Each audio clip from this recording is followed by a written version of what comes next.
Good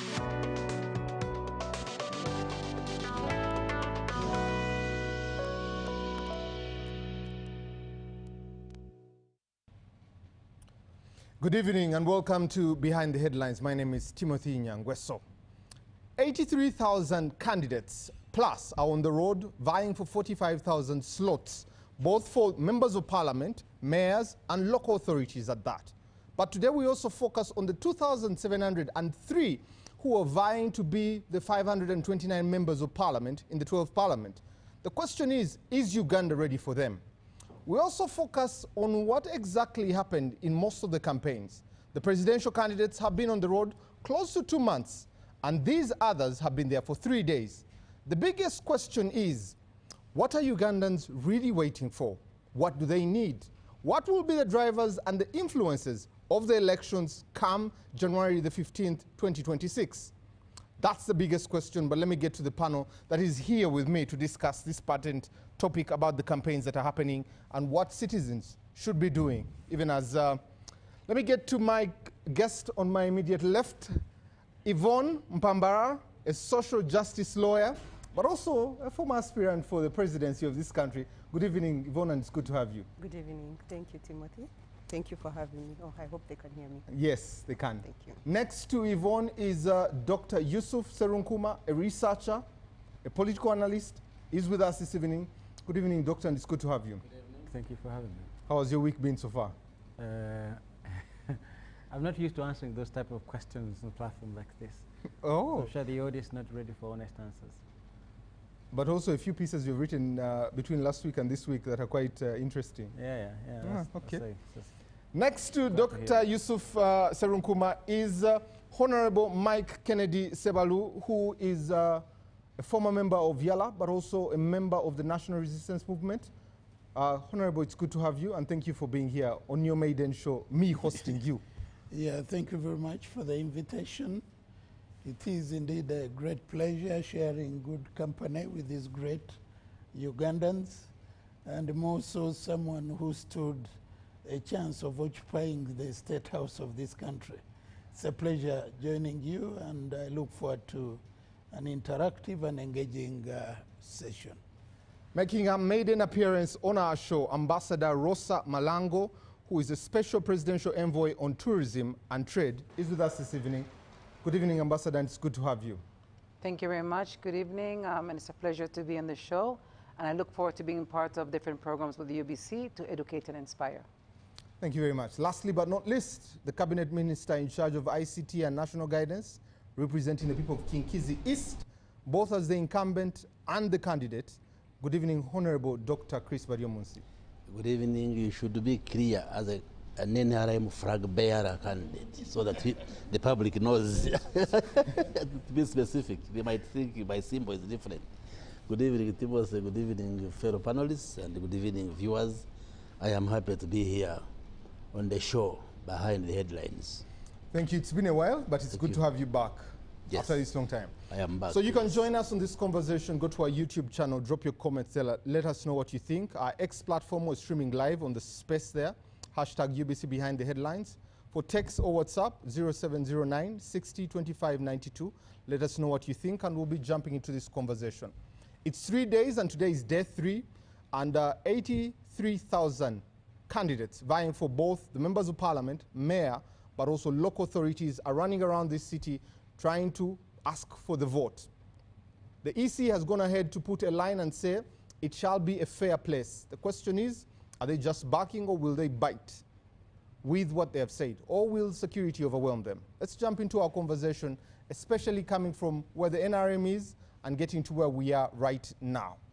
Honorable Minister, it's befitting that I start with you. Being a medical doctor, and I know you have followed both your candidates' campaigns, but also NRM flag bearers are also out there running around. What would be your diagnosis of the campaigns right now, in hindsight that the presidential candidates have been on the road for the last 2 months? The campaigns are moving on well and smoothly. Maybe a few issues here and there. The one I saw was the Honorable Nandara of FDC threatening the members of NUP.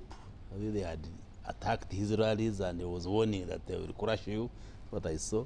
But I think by and large, it has been fairly quiet, as I think it was Honorable Mao who had announced earlier on that we're going to have a quiet election, because there are those candidates who think they can thrive on violence if police harasses them or security forces. But I think by and large it has been moving smoothly. Our candidate as NRM is doing very well. He has been in the north, now he's in the east, and moving smoothly, attracting very huge, enthusiastic crowds. And we want to thank Uganda that they are turning up to meet the candidates. Some of the candidates, I can't trace them. So there are few who are prominent, but there are others who are, I think, struggling, lost in the countryside. But the campaign is, I think, so far so good. They are moving well, and we call for that calmness, that quiet. We would not want to see any cases of violence. Let the people turn up to listen to the candidates, and let the candidates focus on explaining their manifestos, so that Ugandans can make a choice based on the information.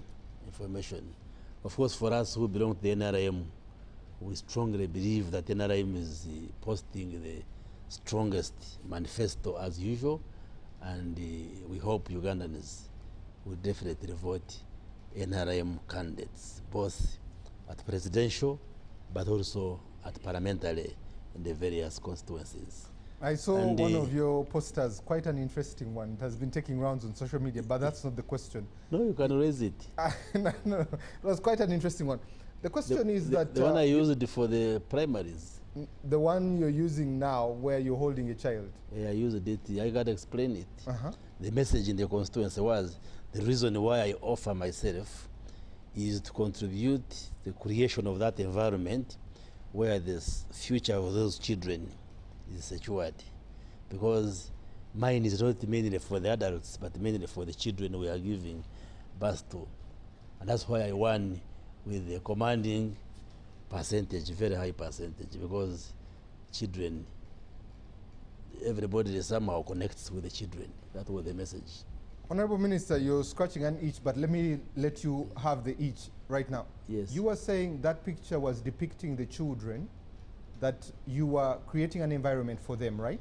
For them, yes. And yet we had teachers on strike for almost 2 months. So what environment are you creating? So are the teachers children? Are they children? How are the children supposed to study if the teachers are not there? No.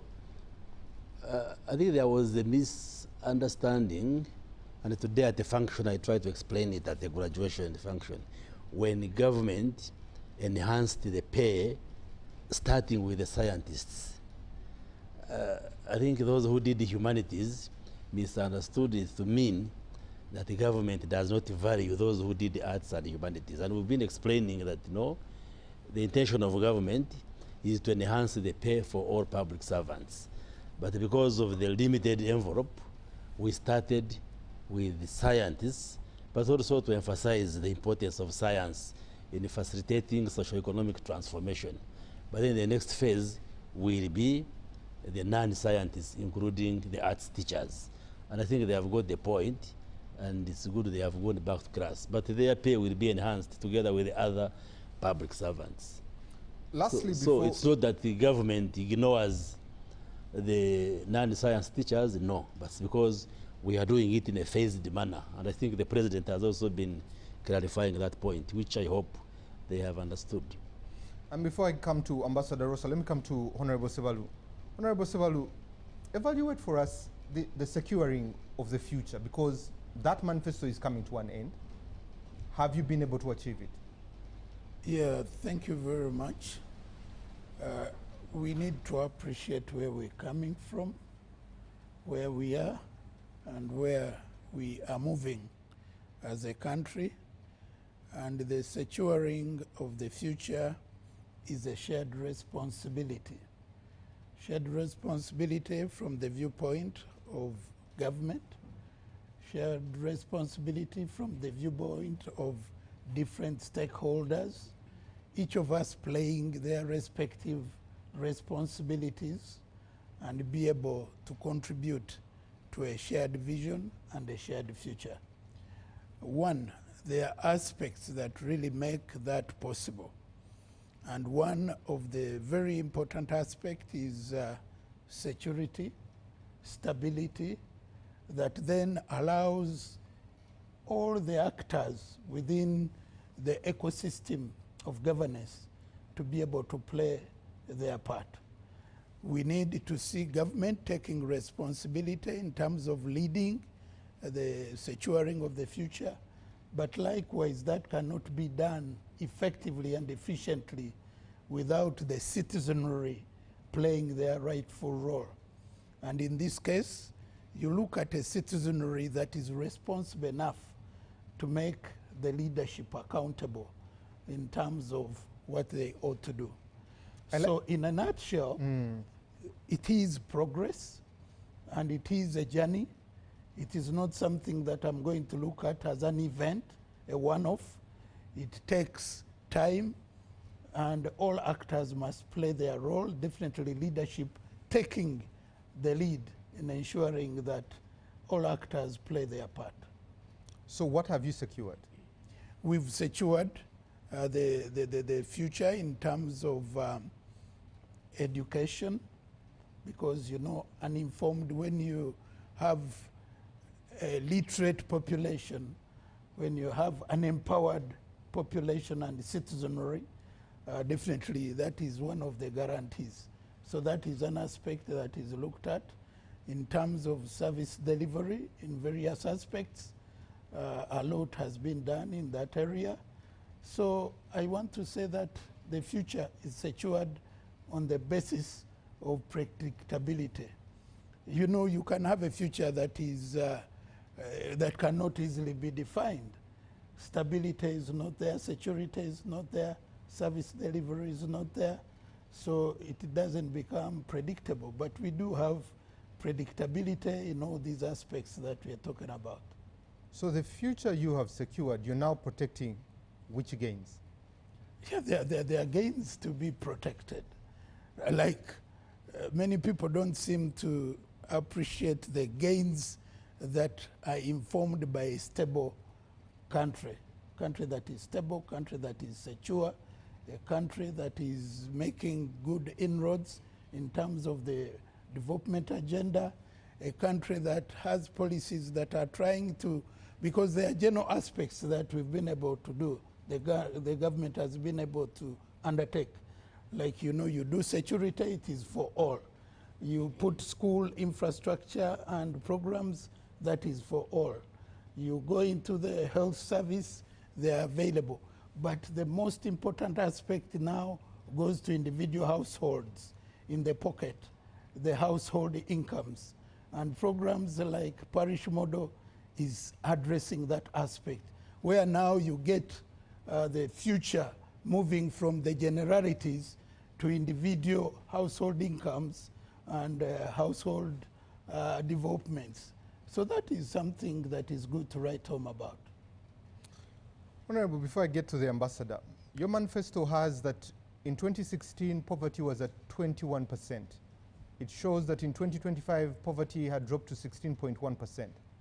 But also, a different report shows that multidimensional poverty has grown to 52% in urban areas and 72% in rural areas. Have you really done anything?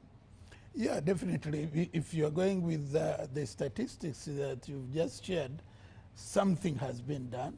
There are dynamics and contradictions that may inform the multidimensional aspect that you are bringing about, and definitely plans and initiatives are underway to address that as well, because the dynamics definitely keep changing and you have to keep them addressed at all times. So a lot has been done.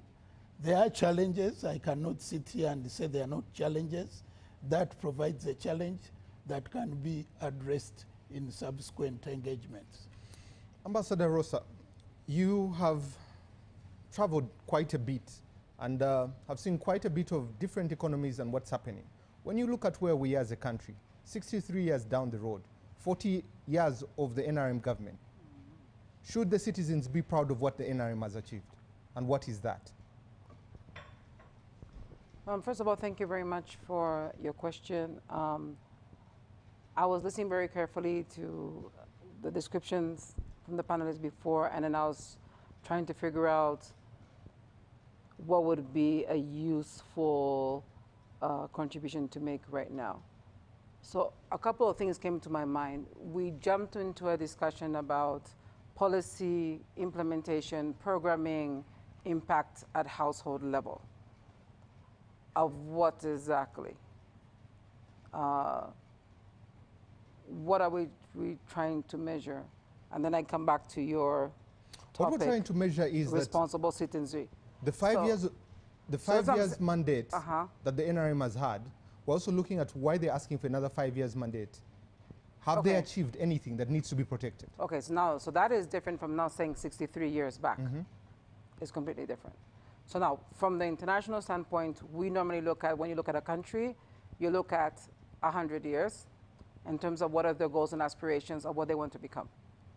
Then you come back to look at what are the assessment in each decade. In each decade, they must have a vision, they must have a plan. Is that plan regional and is it national? Then you come back and look at every 5 years, how is that being assessed? Has that been assessed? What are the risks? What has been achieved and what has not been achieved? What are the pros and cons? And did they adjust to that? So now, if you go back to that, and let's imagine that when Uganda became independent, the aspiration was a prosperous and stable Uganda. I'm imagining. I didn't read what was written at that time. So then you come to, we are what now, 2025? Yes, 2025. Is Uganda stable? Is Uganda on the road to prosperity? And if not, why not? If it is, what level of prosperity has it attained?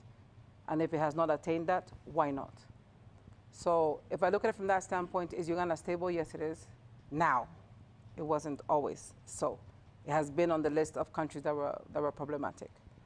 Does Uganda manage the risks to its stability so far? Yes, it does, despite being in a very complex neighborhood with DRC, South Sudan, and everybody else around. How does it manage it, both internally and by being part of regional dynamics and peace mediation? What is the evidence of that? Number one, hosting refugees, not having a civil war for a while. We touch wood, it should continue to be like that. So in terms of stability is there. Now comes the complex question. Have you achieved prosperity? And this is where I think that you can't say everybody has. To certain degrees, have you? Yes. To certain degrees, have you not? Not, yeah. So what do we need to still look at? I think that in terms of the urbanization and urban areas, yes, you've achieved prosperity. If you look at the Kampala and the urban areas you had before to today. Second, if you look at, in terms of production, number of manufacturers who are actually Ugandan, number of products actually made by Ugandan, number of people actually involved in value addition, yes, you have achieved prosperity there. If you look at in terms of science and technology, innovations coming out from universities, from the youth, and health and science, yes, you've achieved prosperity there. However, you talked about where the gap may be, and I think the gap would be in what we call normally the last mile. The rural populations, that is where prosperity still is an aspiration. Thank you. Yusuf, let me come to you. When you hear all this, see what you have seen on the road, and also a question that twice you have put here to give Uganda a chance. Is this the opportune time for Uganda to decide its future, and how can that be determined? I mean, the assumption in your question is that Ugandans have the ability to give themselves a chance. I don't think we have that. I mean, over the years, you know, when I looked at the topic discussing today, responsible citizenry, I was wondering about the processes through which a politically aware, responsible citizen is manufactured. Because we are not born politically aware of the ways in which we are governed. So in a country where, I mean, things such as political education were killed from schools. This government killed the teaching of political education. This government killed the teaching of civics, subjects which are concerned with governance and politics. They're not being taught anymore. I mean, there were spaces of interaction between different people, like, you know, Bulungi Wansi, for example, who used to meet every Wednesday. The drum would be sounded and people meet Wednesday. After, you know, working on the community, say cleaning a work, cleaning a road, they would sit under a mango tree and discuss issues of governance and security on their own terms. But things are not there anymore, right? In the urban areas, we had things called Ebimeza, where publics were still being conscientized. Those things were banned, right? So if you look at the spaces through which people become politically aware, those spaces are not there anymore, right? So when you said there were over 2,000 people are competing to become members of parliament? 2,703. Yeah, these are looking for jobs, right? This is a season of job hunting. And the best place where you can become a millionaire in an instant is parliament. You see, you know, I listened to Minister Chris Wariomunsi say he's trying to create space for children in his constituency. He's not a local council councillor. He's a member of parliament. And among the responsibilities of a member of parliament, there's nothing like creating a conducive environment for your children, and then you hold a child for a poster because you focus on those kids. Unless you say, he said, I was going to parliament to make policies that benefit the children of the country, right? But he's focused on kids in his constituency. You see, that, you know, he too really misunderstands the role of an MP, right? Because he too missed those spaces of conscientization. Bimeza, the Chibalaza,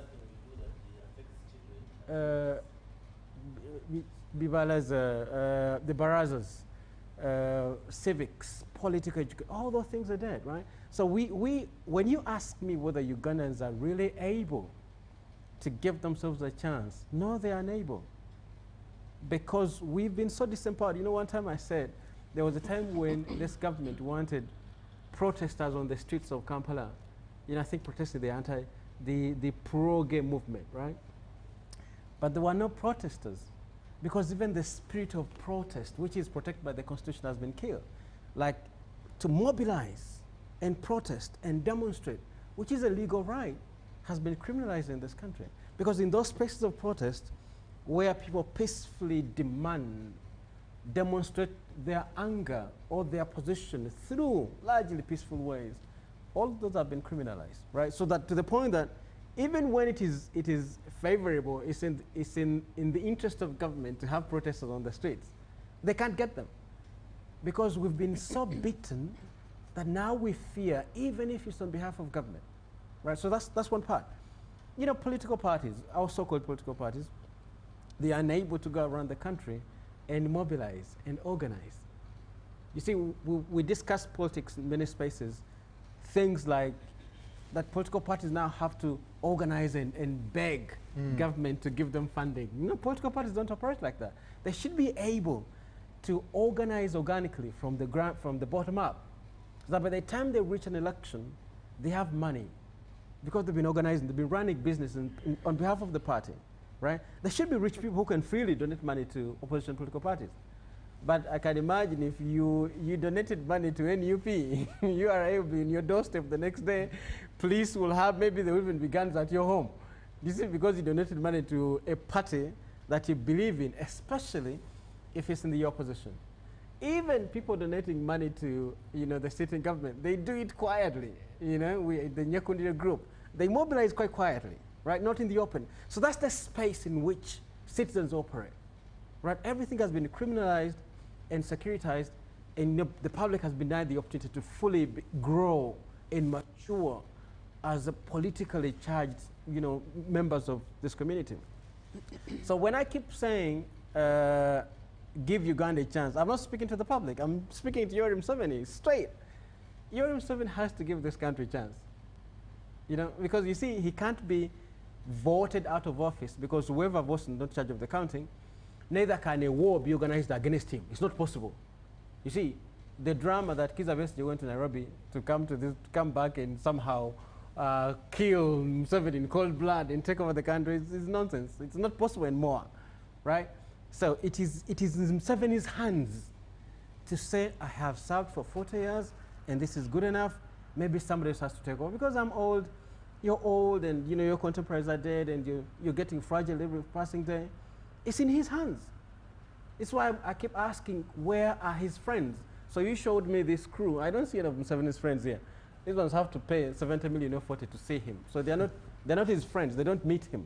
I'm always asking, where are Museveni's friends? To talk to him, to give him guarantees, to say you don't have to die in office, and if you leave, things are not going to be so bad. You see, so when I say give Uganda a chance, I'm not appealing to Uganda. We've been so disempowered, I'm telling you. We've been so disempowered through those spaces in which help in maturing a political subject. All those spaces are dead. They've been criminalized. Now, there's one single institution, and I said to you one time here that the NRM doesn't have to present a manifesto to be voted into power. Museveni is the manifesto. In fact, one of the pains is that even those opposing him think, Museveni, you have to present a better manifesto to the public so that they can vote your manifesto against Museveni's. We are way past, or we left issue-based politics on the way side a long time ago. We are way past that territory because power determines the way it is opposed. If Museveni is the manifesto, the people challenging him on this side have to present themselves without any policy issues, right? So the problem to people opposing Museveni is that they've been boxed into presenting policies as if, you know, what we lack, that there's an insufficiency of good policies in this country. You see, that there's no insufficiency of good opinion, there's no insufficiency of good policies. It's the ethic around which, you know, Museveni and his team organize, right? You asked, Edina, I remember here, what has been secured, whether the future was, and he was all those words, he was all over the place, couldn't say something concrete. You see, that what has been secured when we don't have banking, we don't have our telecoms, we don't have our minerals, we don't have our coffee, what has been secured when everything that really makes this country strong are not in our hands? What has been secured? Timothy, you have any ideas? That's why I'm the moderator. Let me come to Yvonne. Yvonne, and Dr. Yusuf paints a hopeless picture of the Ugandan. When you traverse this country looking for signatures, you have been able to speak about some of the ills that are happening in this country. The Ugandans you have met, do you feel they're conscious enough to be able to determine substance from form? Ugandans are very cautious. They're very conscious. They know what's happening. They have been trying to fight for their freedom from this 40-year dictatorial rule.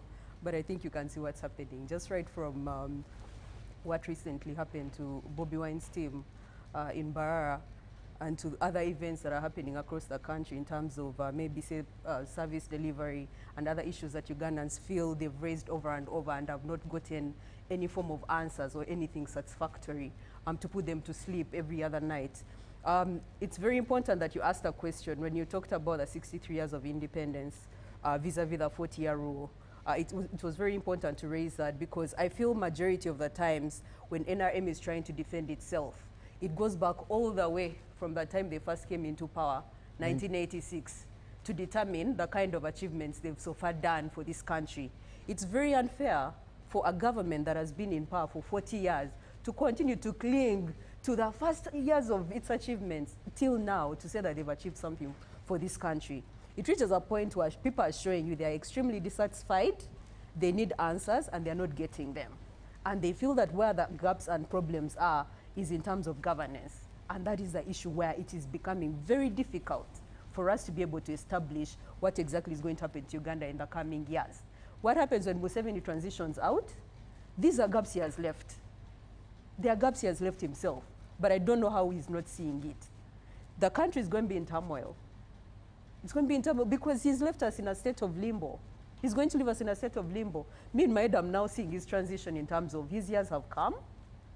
He's getting ready to transition to something else. I don't want to mention it because, I mean, you might now charge me for terrorism just for saying that, you know, the time is coming for someone who is this particular age to slowly be transitioning something else. But Ugandans have complained. They've complained because they see where the gaps are, they see where the issues are, but the political will from the leaders is not there. It's not there to serve Ugandans. It's not there to propel this country into what it's supposed to be.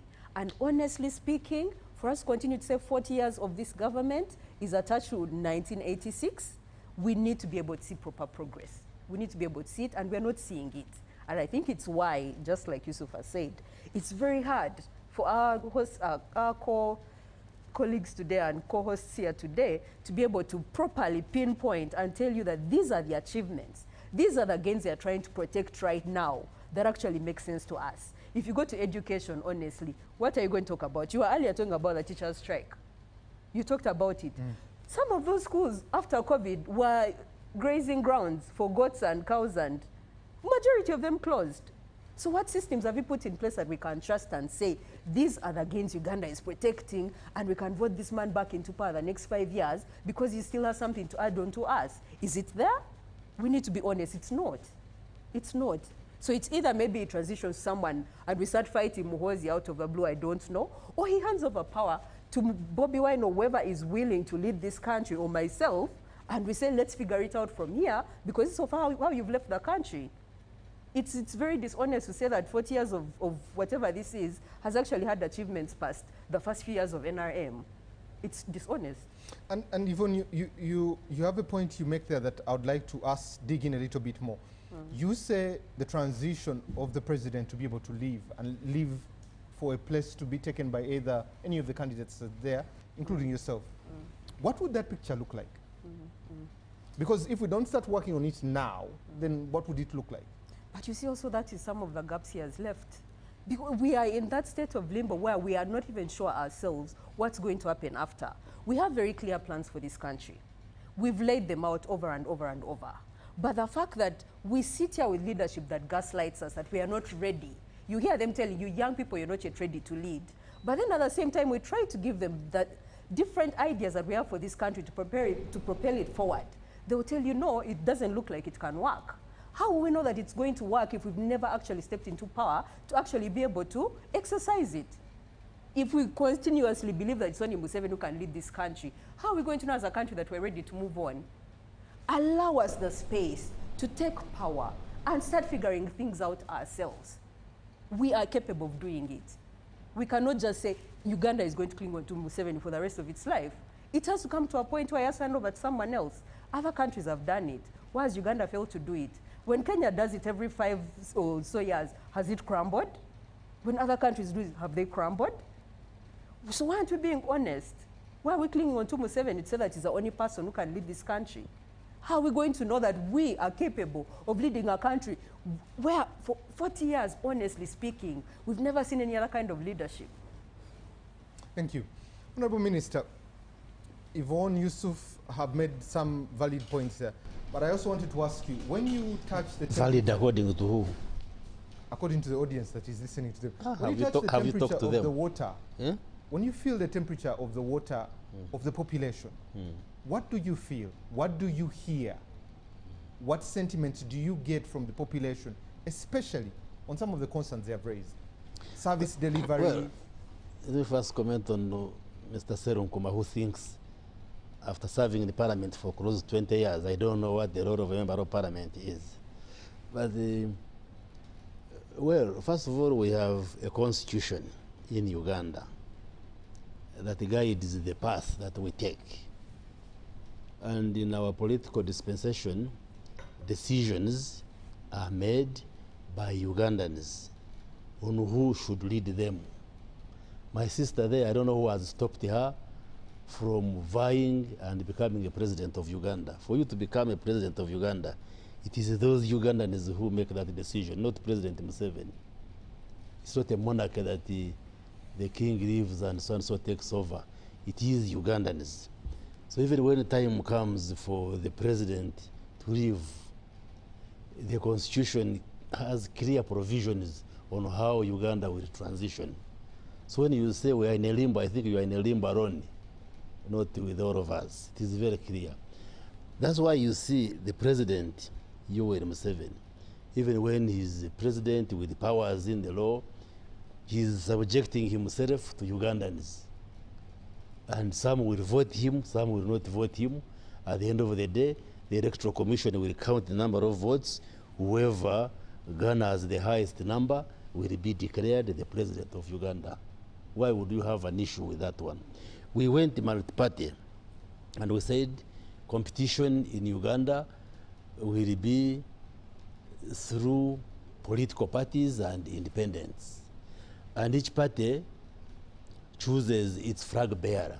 We have argued for the umpteenth time that let parties choose whom they think is their best scorer or the best player. For us as NRM, we think as of now, our best candidate is President Yoweri Museveni.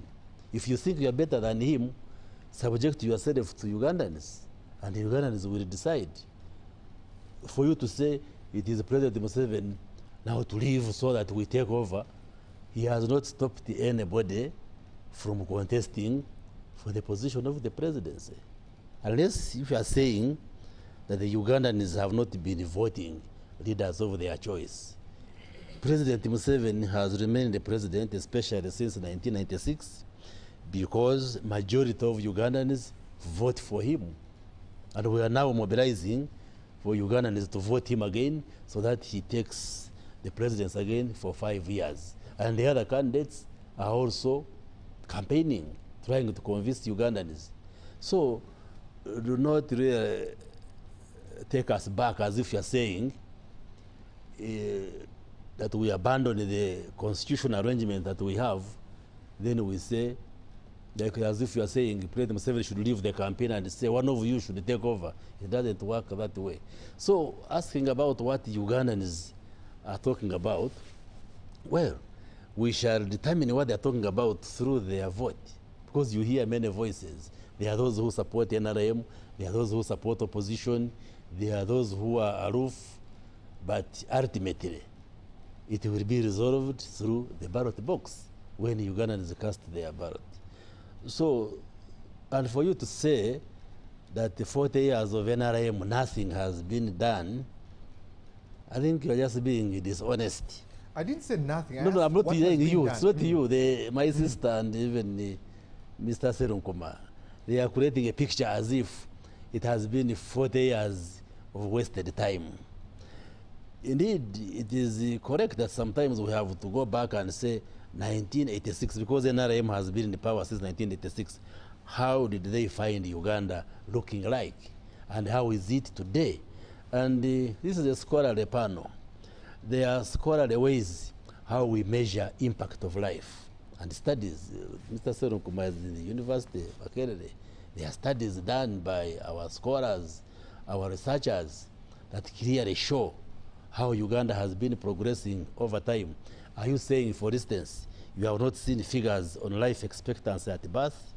Are you telling us you have not seen figures on mortality rates, how they have been transitioning over time? Are you telling us you don't have figures on access to basic services like education, literacy levels, access to health care? Are you saying we are retrogressing over the years?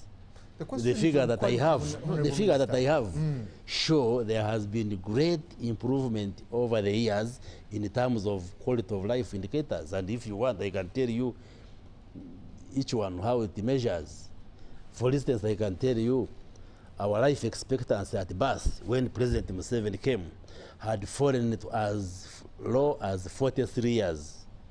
Now today, the most recent figures indicate it has risen to 68 years. Tell me any country which has raised its life expectancy in a phenomenal period of 30, 40 years with those units.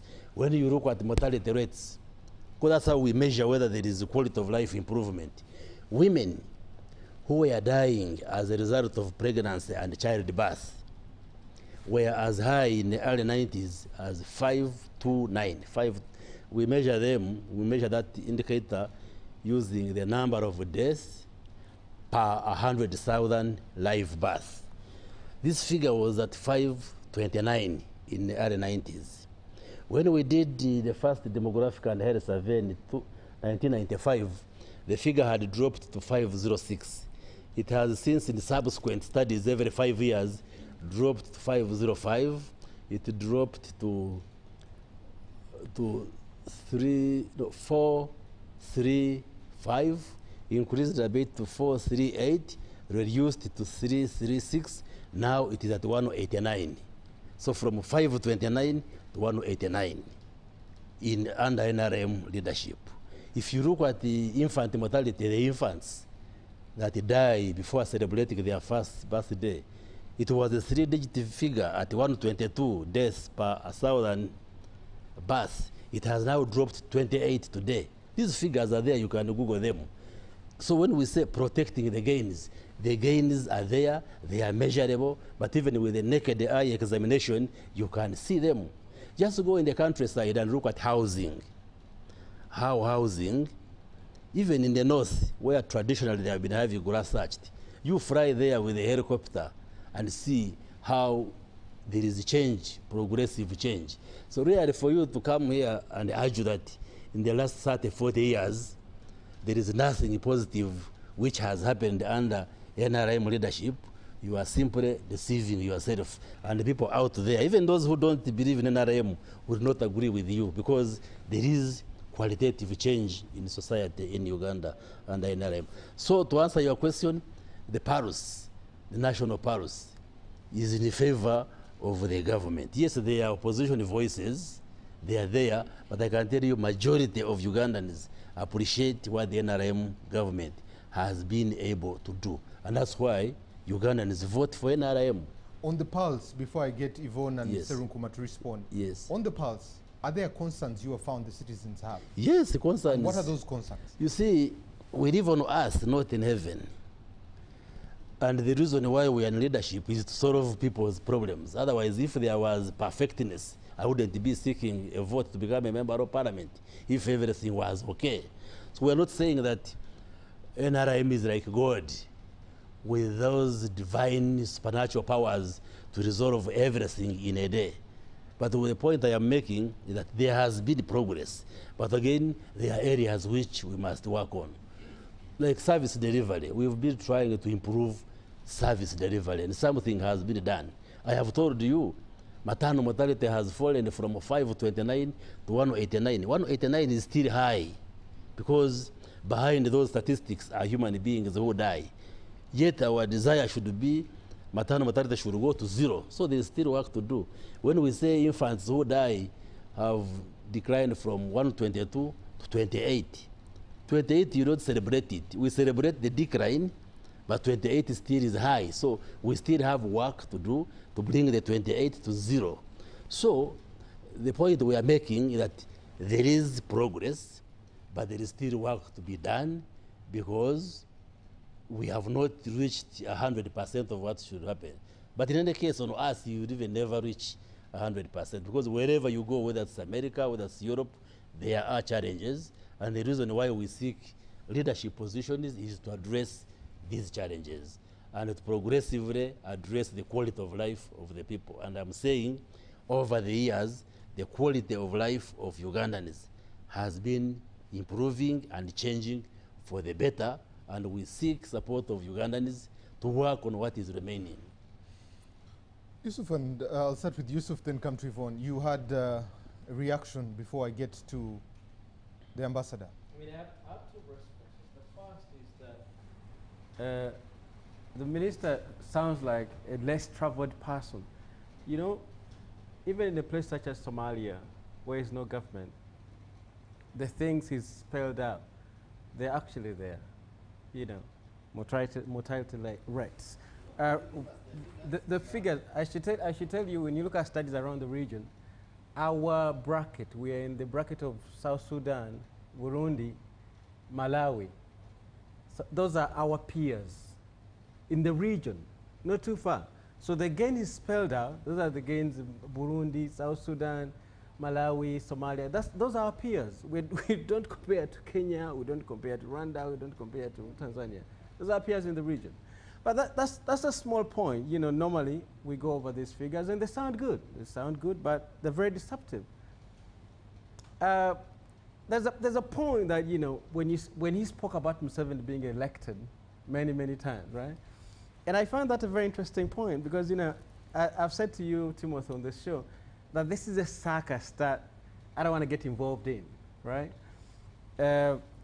We know that the autocracies of our time, forget the Bokassas and the Idi Amins and the men of the 1970s, those men were autocrats by decree. They abolished constitutions, they abolished the press, they were leaders who governed without constitutions, without parliaments, by decrees. The autocrat of our time took lessons that if it's the constitution, you just ferry the Bariomuses to Entebbe Road, pay them or bully them, and they will change it, and then you'll continue. It's as simple as that. The autocrats of our time work through the things that define democracy. They organize elections. The autocrats of our time organize elections. Mubarak, Samia Suluhu. Well, I don't put Samia Suluhu in this bracket actually. You have a long list of our time, autocrats of our time. They actually organize elections.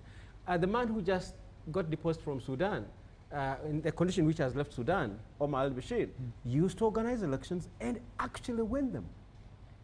But they are in charge of the counting. You see, Yoweri Museveni can wake up one day and say, Byabakama, you're fired, even if he split with 2 days to the election. You see, the autocrat of our time ran through our parliament. He has a big and noisy parliament, big and noisy. But as he said, as long as they wake up and vote. That's what that matters. And that vote is always a negotiated settlement. You can either to Rajtura or to Entebbe, and they get their cut, and then whatever goes through parliament goes. So that's the modern autocrat. The modern autocrat has a supposedly noisy press. We're noisy. You know, media, we're active on social media, we're active on mainstream media. Even UBC now can invite people like myself, and we're noisy. But to a point that they will go to Kawempe and beat up journalists and batter them to break their bones to a point. This is, so the modern autocrat has really taken lessons from the Bokassas. You don't have to govern without a parliament. You can actually work with parliament. You don't have to work without a constitution. You can actually easily, it's a piece of paper. And as they will tell you, no, it was changed by elected legislators. What is wrong with that? You see, there's an interview, and I think, you know, Minister Wariomu must really listen to that interview. There's an interview that Museveni gave to Al Jazeera, talked to Al Jazeera, and he was asked, I think this was 2016, won't you go down in history as, won't your legacy be a legacy of a dictator? Museveni said, a dictator elected this many times. You see, the supporters of democracy forget that supposedly democratic decisions could be negotiated in the marketplace. They forget that decisions that appear democratic can be bought. That you can get a noisy parliament, which is like, as soon as they get there, it's like a dealer's house. As soon as they get there, you overwhelm them with packs, a new car, 300 million. And then bankers are all over them. They can get big loans. You overwhelm them with cash that they even forget what took them there. You see, so when the minister here goes over and says, you know, they elected many times, you know, if you want, what has stopped you from buying, you know, it's a circus that we return to every 5 years. We know it doesn't work because the results are a public secret. Right? We know someone is going to win. Well, he may not win, but he's going to be declared winner. We know there will be a supposedly sizable opposition in parliament, but majority will be NRM, which means whatever Museveni wants will normally take the day. You see, and as the joke goes, to be a member of NRM is to not have your head, is to just go there, as Museveni said, sleep, wake up, and vote. And that's what the minister is telling us. Lastly, Yvonne, before I get to the ambassador. I believe the good honorable continuously talks about things that sound very good on paper, but we all know the reality on ground. He's talked about multi-partyism, honestly. It's not, how many days has it been since they were beating Bobby Wine's team from Barra? Friday last This is a week. presidential candidate, please note, who is being protected by Uganda's top security agency body. They told us SFC was going to protect presidential candidates. What happened in Mbarara a few days ago? That's multipartyism in Uganda. That is what we are talking about. That this is a kind of nature of what we put here as pluralism for what this democracy looks like. So I feel majority of these leaders we have come here today to defend things they know have just looked good on paper, but they know the reality of most of these things is not what it is. When you consistently crumble and crush dissenting voices, what happens to democracy? Is that still something you can say that we promoted multipartyism in Uganda? Does it work? How many times has Bobby Weinstein been beaten? How many times has Besigye been arrested and thrown in jail? Up to now, he's not even out to say he can participate in this election. How many times have other candidates who have attempted to come up against Museveni been stifled and literally crushed to the ground? How many times? So what kind of multipartyism is that? How many times does this constitution change every time the executive is unsatisfied with certain things? How many times have we seen the separation of powers in Uganda operating under one arm? And yet that's not how it's supposed to work. You wake up and start abusing the judiciary. And then before you know it, they're changing decisions to match what his anger has done the day before. What happens to MPs when they try to go anything against it? He wakes up and pays. They paid for the UPDF Act to pass. How would you wake up and give them 100 million each to say, you must pass this or else something else happens? What exactly are we talking about when we talk about multipartyism? Is that what it's supposed to be? When you go and start monetizing elections to this level, we've cried as a generation that it's not sustainable for us in the coming years because of what this government has done to the actual democratic process is supposed to be. You monetize it to such a high level that we are scared that even 5 years from now, we are not going to be able to afford the elections. Are we going to need them in the next 5 years? If this is the nature of how it's going to turn out in the next few years, how? How do we sustain it as a coming generation? Now, as we are seeing them as transitioning out, we see the next role as ours. How do we sustain it? If you're paying 3 billion now to run for MP, what happens in the next 5 years? You will pay 5. How many Ugandans can afford to pay 5 million to run for an election? So how is it sustainable? How is this a system you can sit down and say, this is the system we put in place, and you say it's working? Okay. Lastly. Lastly, if we look at the different roles that our panelists have here today, can Honorable, for example, say that he can talk about gains in the Ministry of ICT and say this is what we've done to achieve for Uganda, to say that the 40 years we've been in power, this is what we've done.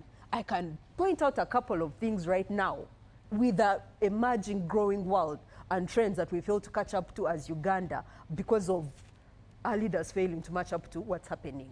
We do not have an artificial intelligence strategy up to today. Kenya started at the same time doing consultations as Uganda. But if you ask Uganda, do we have one? We don't have a framework. What's happening with AI? You wake up tomorrow, someone has scripted something about you, they've disfigured your body, you've seen what they've been doing with AI. Uganda is relaxed. Where is the strategy?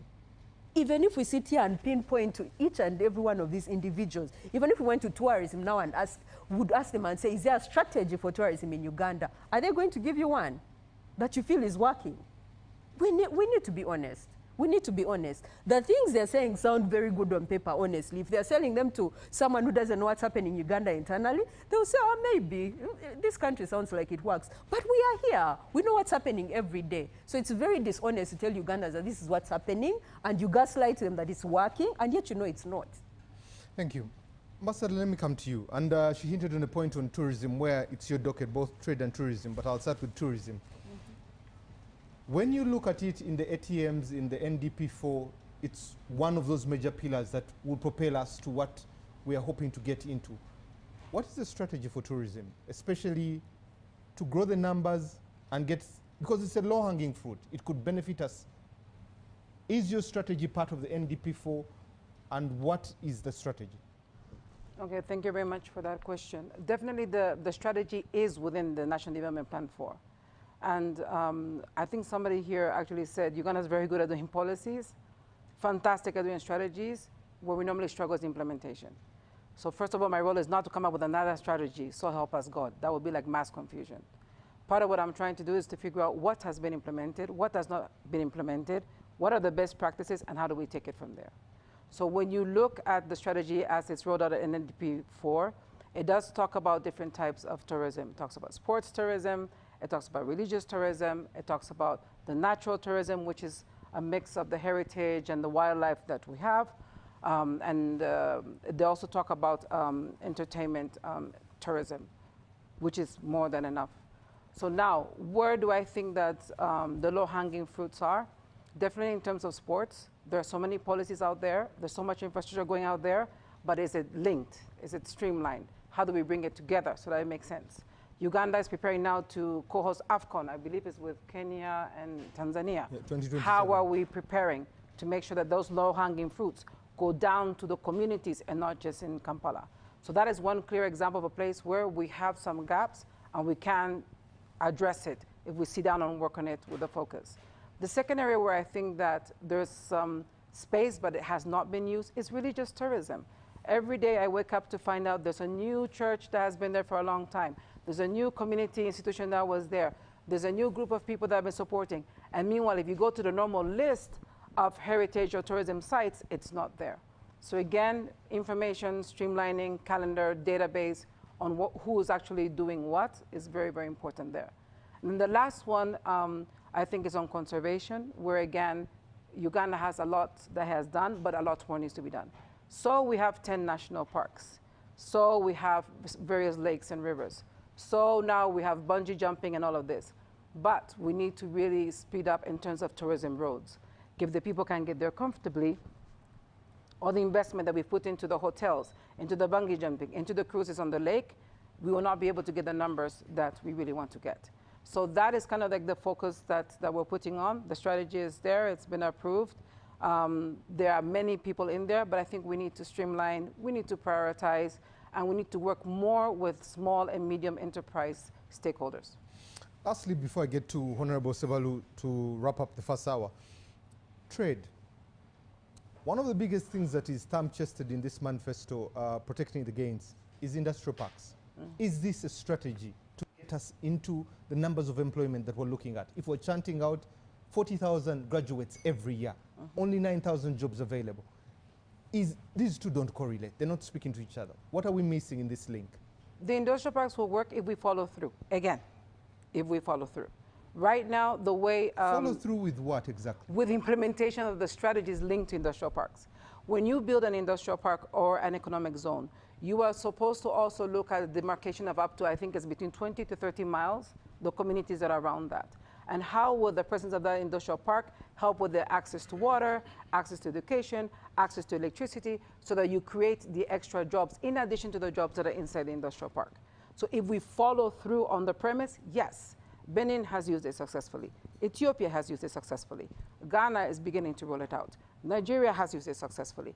Uganda can, but once again, what we've written needs to be implemented. If it is, then yes, it stands a chance. Let's dig in a little bit further. These industrial parks are like assembling areas. They're not manufacturing. So no. So I've again, been to the one in Mbale, in a wetland. So again, so this is where you need to come back to, are you doing things? But Honorable Minister, conservation is what she talked about. Yeah, so this is the thing. Number one, when you have the different industrial parks, they're supposed to have a particular focus. So what is the focus of the one in Mbale? What is the focus of the one in Namambe? What is the focus of the one in Kiriandongo and Gulu? Each of them is supposed to have a focus. Some of your industrial parks in the first 10 years will be assembly because you're bringing the technology in. So when you're talking to someone, they will bring their money, they will bring their technology, and they will tell you, right now I'm getting my technology done elsewhere.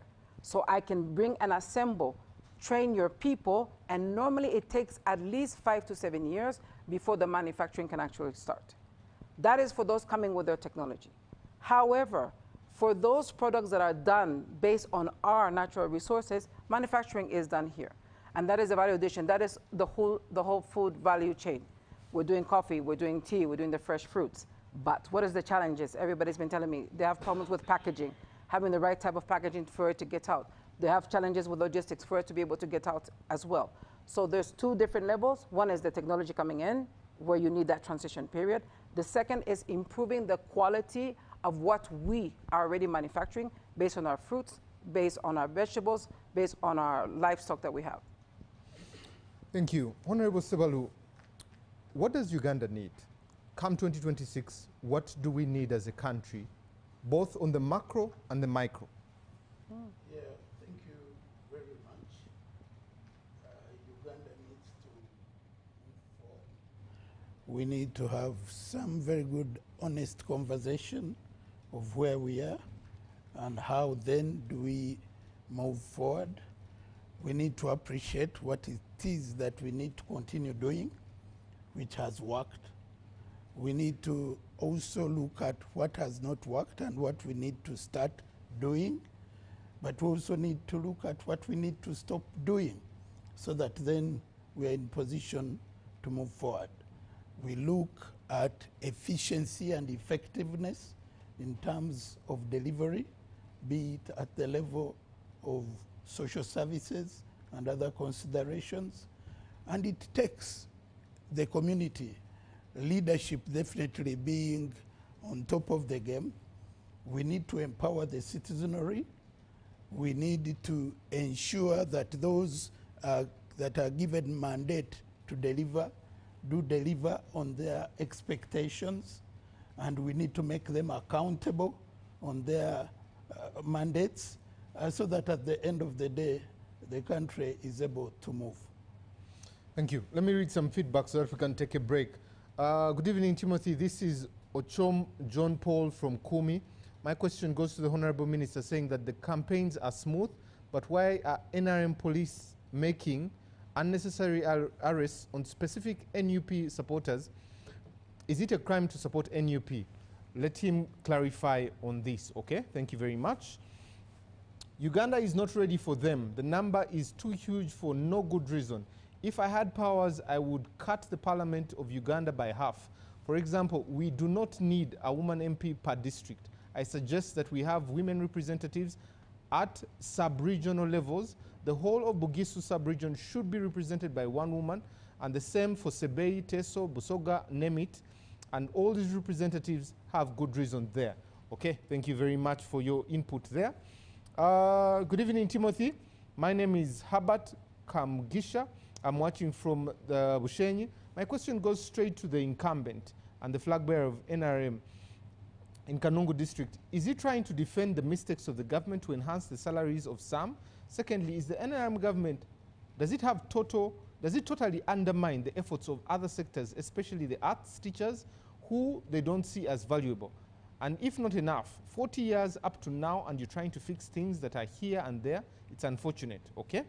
Lastly, before we take a break, it's such a blessing. This is Kisa from Kisa Emmanuel from Queen. He says, appreciating very good work and beautiful programming, please concerning some of our national issues, okay? Finally, thank you for the show. I'm really enjoying it from Arua City, and Dr. Chris should copy and admire how the ambassador responds to questions with sincerity and analytics. Okay, thank you very much. Let's leave that at that. Let's take a quick break. When we come back, we'll be analyzing these and more issues.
in the US.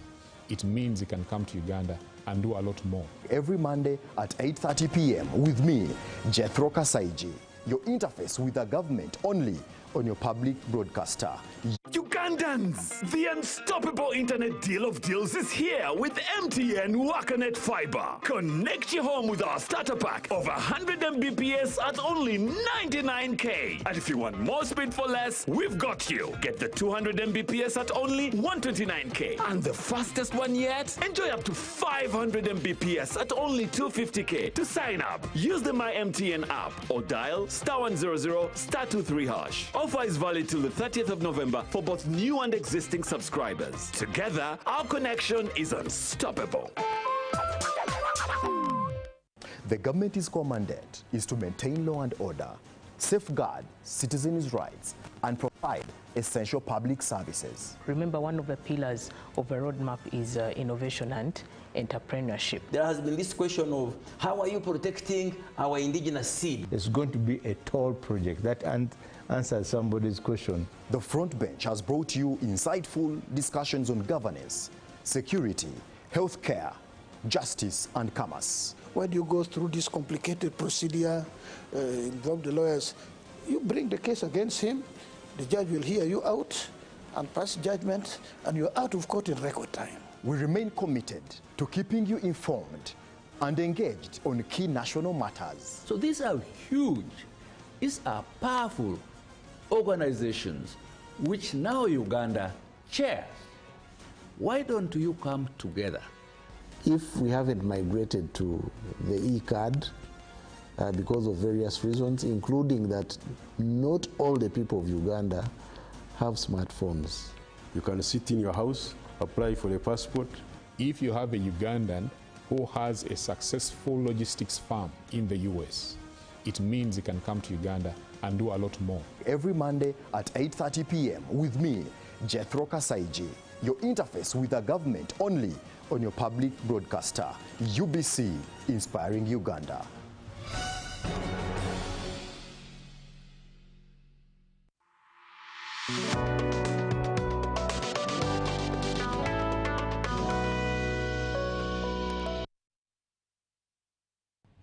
Welcome back from that quick commercial break here on Behind the Headlines. My name is Timothy Nyangweso. I'm joined by the Honorable Minister, Dr. Chris Baryomunsi. I'm joined by Ambassador Rosa and Honorable Sebalu, Dr. Yusuf Serunkuma and Yvonne. We're discussing patent issues about the citizenry of this country and how we forge a way forward. Can we get past this? But also, what are the expectations of you as a Ugandan for the people vying for the different slots of positions of leadership in this country going forward? Let me read two messages and I'll get to my panel here. Someone says, good evening, Timothy. My name is Isaac from Laro Town, Council in Oyam. Inform the minister that they are protesting high poverty, poor roads, injustice, poor education, tribalism, corruption. There are no gains apart from collecting students in secondary schools, but 40 days of NRM is coming. Before he leaves the ministry, free-to-air should be enjoyed by Ugandans. Okay, interesting. I would like to thank you for the show. My name is Henry Sache, the President of the Republic Front of Uganda. Mr. Serunkuma, for the good explanation. The viewers appreciate what he's saying. And lastly, this is Priscilla from Adjumani, says, let's applaud the government for the peace, development, and wealth creation. My quiz is, what plans do they have towards eliminating the high degree of corruption in this country, spearheaded by the leaders assigned to the different departments moving forward? Honorable Minister, it's only befitting that I come to you and start with some of the things that have been mentioned here. One is corruption, and also I think the second one was about, let's start with corruption there. High corruption, especially by the leaders that have been appointed or that have been elected.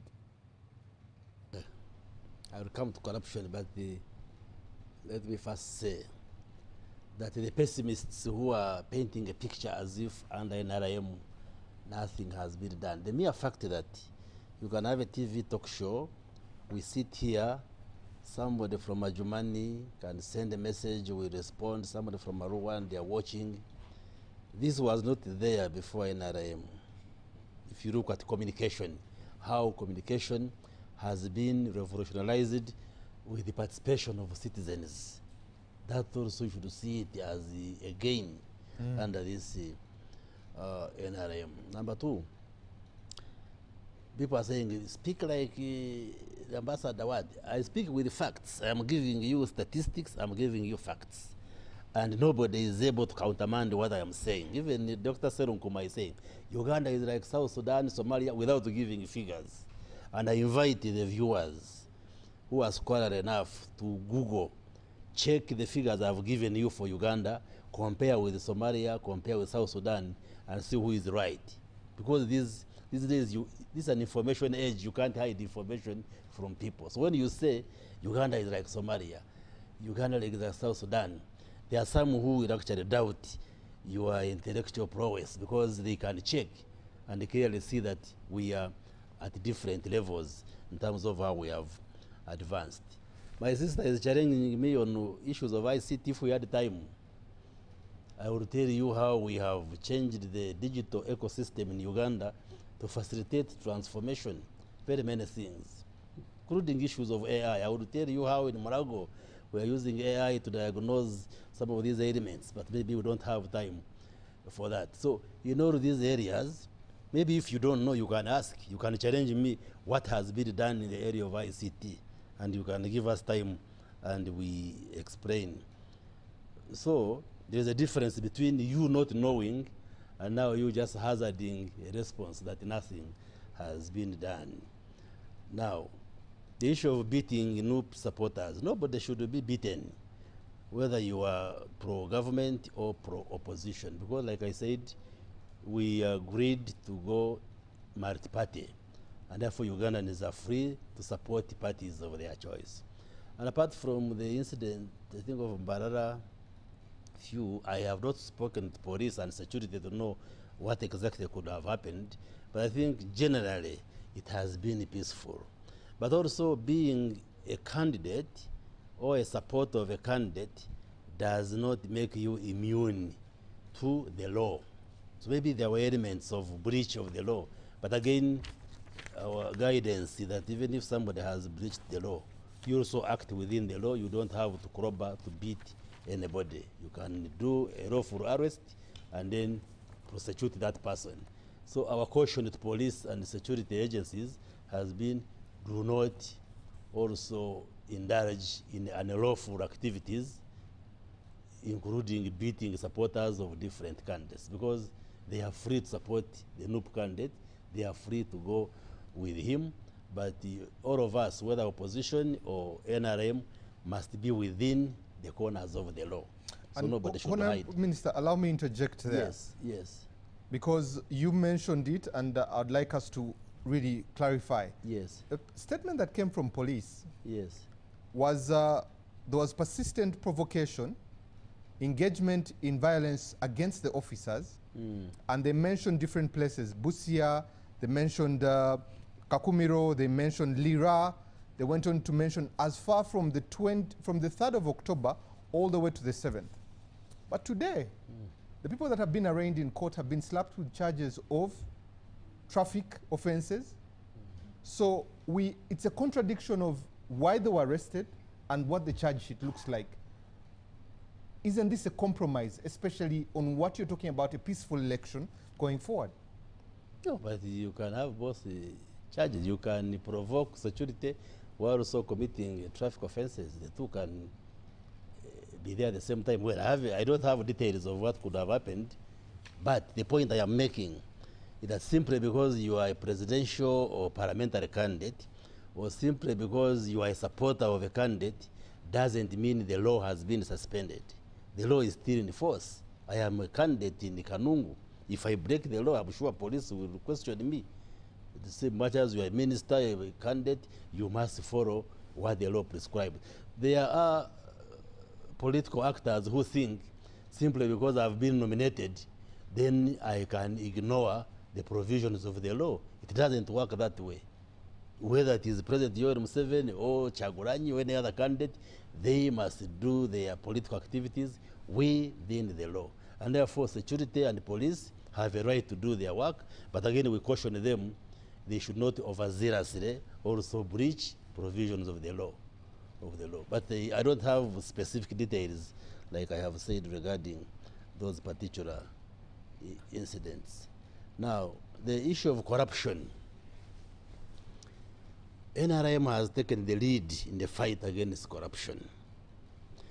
But the fight against corruption, for it to be successful, it requires participation of all of us, whether we are in government positions or whether we are ordinary citizens. It takes two to tango. Most often, people just look at the government. You people in the government, you are corrupt and so forth and so forth. Oh, you have failed to fight corruption. But corruption is fighting corruption is a responsibility for all of us, The policy of NRM is zero tolerance to corruption. And we still insist that's the policy. Of course, those who are corrupt are individuals. And if evidence is brought, I am sure you know cases in this country where even the high and mighty have been arraigned before the courts of law. So the challenge, usually the fight against corruption, has been, in my view, being able to get the evidence, people being able to come out and provide that evidence and pin individuals. If you know I am involved in something corrupt or something irregular, why do you keep quiet? Why don't you bring it out? Say, this minister, I have information, I have evidence, he has done A, B, C, D, take it to police or any other authorities, and then a case is opened. But most often, people just keep quiet. You just come here on a talk show, you say corruption, but how many cases have you reported, for instance, as a citizen? So, I cannot say there is no corruption in Uganda. Corruption, yes, please. With the permission of the moderator. Please go ahead. Yes. Yeah, told us that thieves hide behind Mr. Museveni. This is the former Inspector General of Government. He said when he investigated corrupt people in this country, the buck stopped with the president. They were hiding behind the president. Did she elaborate? She should have said it was a lead story in Daily Monitor. No. There were all the illustrations. And I didn't hear your voice. My information. Yes. And just today, was it today or yesterday? Today. The DPP told us that a man who stole Mabati, they just lost interest in the case. And according to Ugandan laws, the DPP is not obligated to tell us why the state lost interest. Maybe they found insufficient evidence. No, the law doesn't require her or him now to explain. So if there is a case where the public was made aware of theft on a grand scale, and the DPP loses interest, what are you talking about, Mr. So are you saying I have more knowledge about the law than the DPP? I'm saying the DPP might have found that there are no sufficient grounds for him or her to continue prosecuting the case. So what is the problem? The problem with you have a set mind that because it's a minister who is being prosecuted, he must lose in court. It doesn't work that way. It depends on what the evidence is on the ground. When Muriagonja said the back ends with the president, did she elaborate? He did. That who, for instance? He should have said, I was investigating so and so, and the president protected him or her.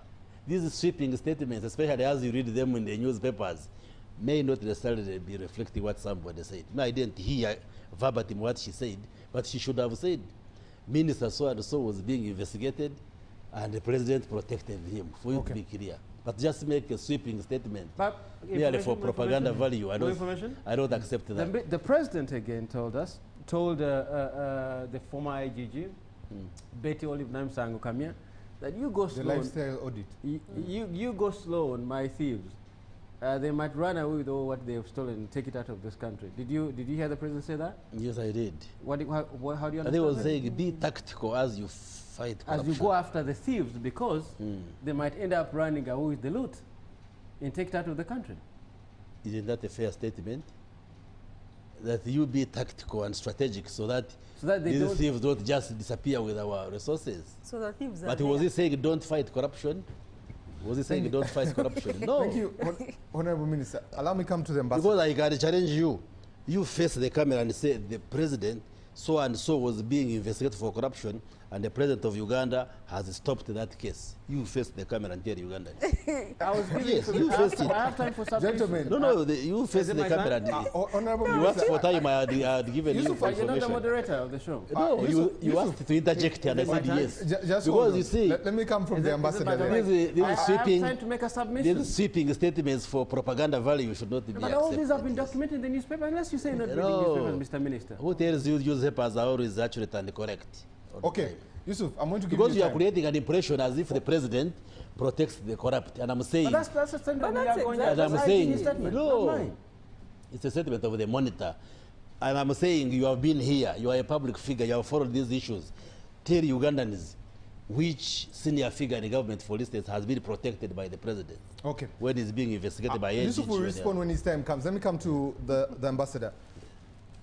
Ambassador Rosa, trade as an entrepreneurial country, and with the death of business less than 3 years, I would like us to look at both the up and the bottom.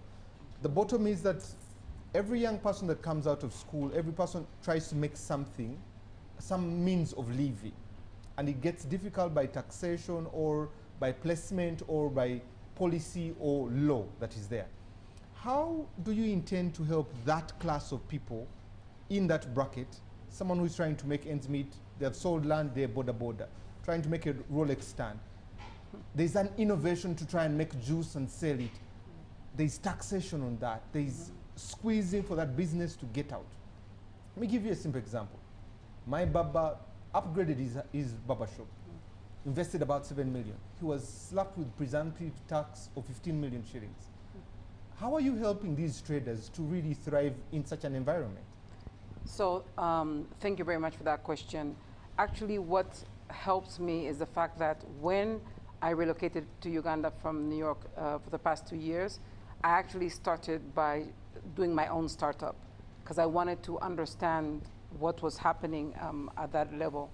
So one of the things that worked for the small and medium enterprises, and that's why I really focus on them, was helping them to connect based on concrete challenges with decision makers.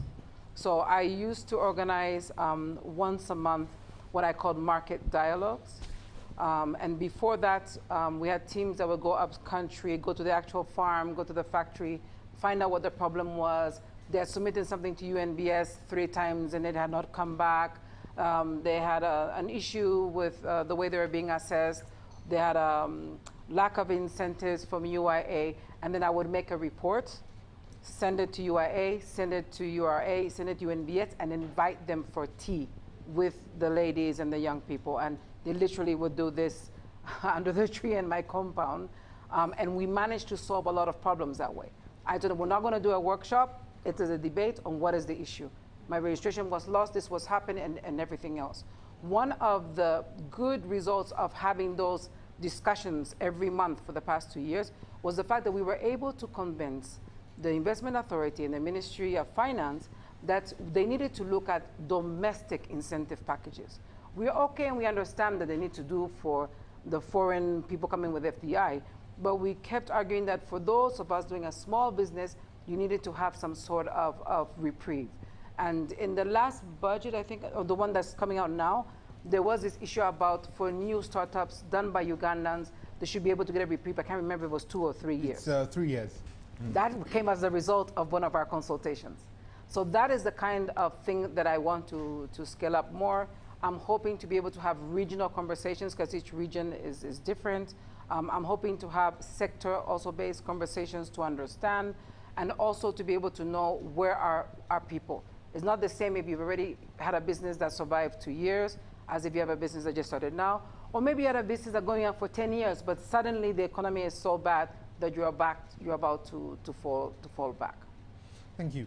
And talking about economic security, because it could be the backbone that secures the country from one spectrum to the other. What is your input, especially that businesses die on their 3rd birthday or they don't leave innovation? Second birthday. I literally got a call from UIA that they were surprised I made it to my 2nd birthday. Most people died at the 2nd birthday, but Again, one of the things that we realize is that we need to come together. When you're small, everything becomes so much heavier when you're by yourself. And I think people are doing a better job at coming together. Personally, I became part of a network of women-owned businesses. We are 5,000 across the country. So we rent spaces together. So for example, if there's an exhibition somewhere, one of the ladies goes, the rest of us give her the things, and we all contribute to the rate. Because if you try to rent yourself, you just will not be able to afford it. So selling each other's products has become a way of making sure that we can all survive and go past that second birthday. But I think taxation will continue to evolve. It has to. I think that insurance is something else that we need to have a conversation about. Having better insurance for small enterprises, not for the big ones, for smaller enterprises to be able to survive. And I think that a dialogue with SMEs by region, by sector, should take place at least every 2 years. Lastly, what are your concerns, especially on the implications of elections to trade and tourism? My concerns are the safety and security of the businesses, the stocks of the people, the ability for the business to stay alive. You need to understand that when a business is that small, maybe you can buy stocks and supplies for 1 month or 2 months. And if you're not able to get your stocks in for the next 2 months, your business just might be gone, and your business is your livelihood. So really making sure that the risks are being managed from the security standpoint so that the movements of peoples and goods can continue to take place safely, that people have where to keep their things safely, that you're able to sell safely without losing your goods is going to be critical so that the current level of profits and survivability continues. And the last thing that I want to say is I remember reading recently World Bank, IMF saying Uganda is now among the fastest growing economies on the continent. We need to figure out how to make sure that comes all the way down. So it's fantastic that at the macro level we've got it right. The focus and the strategy going forward has to be to make sure that people can feel it at the household level across the country. Thank you.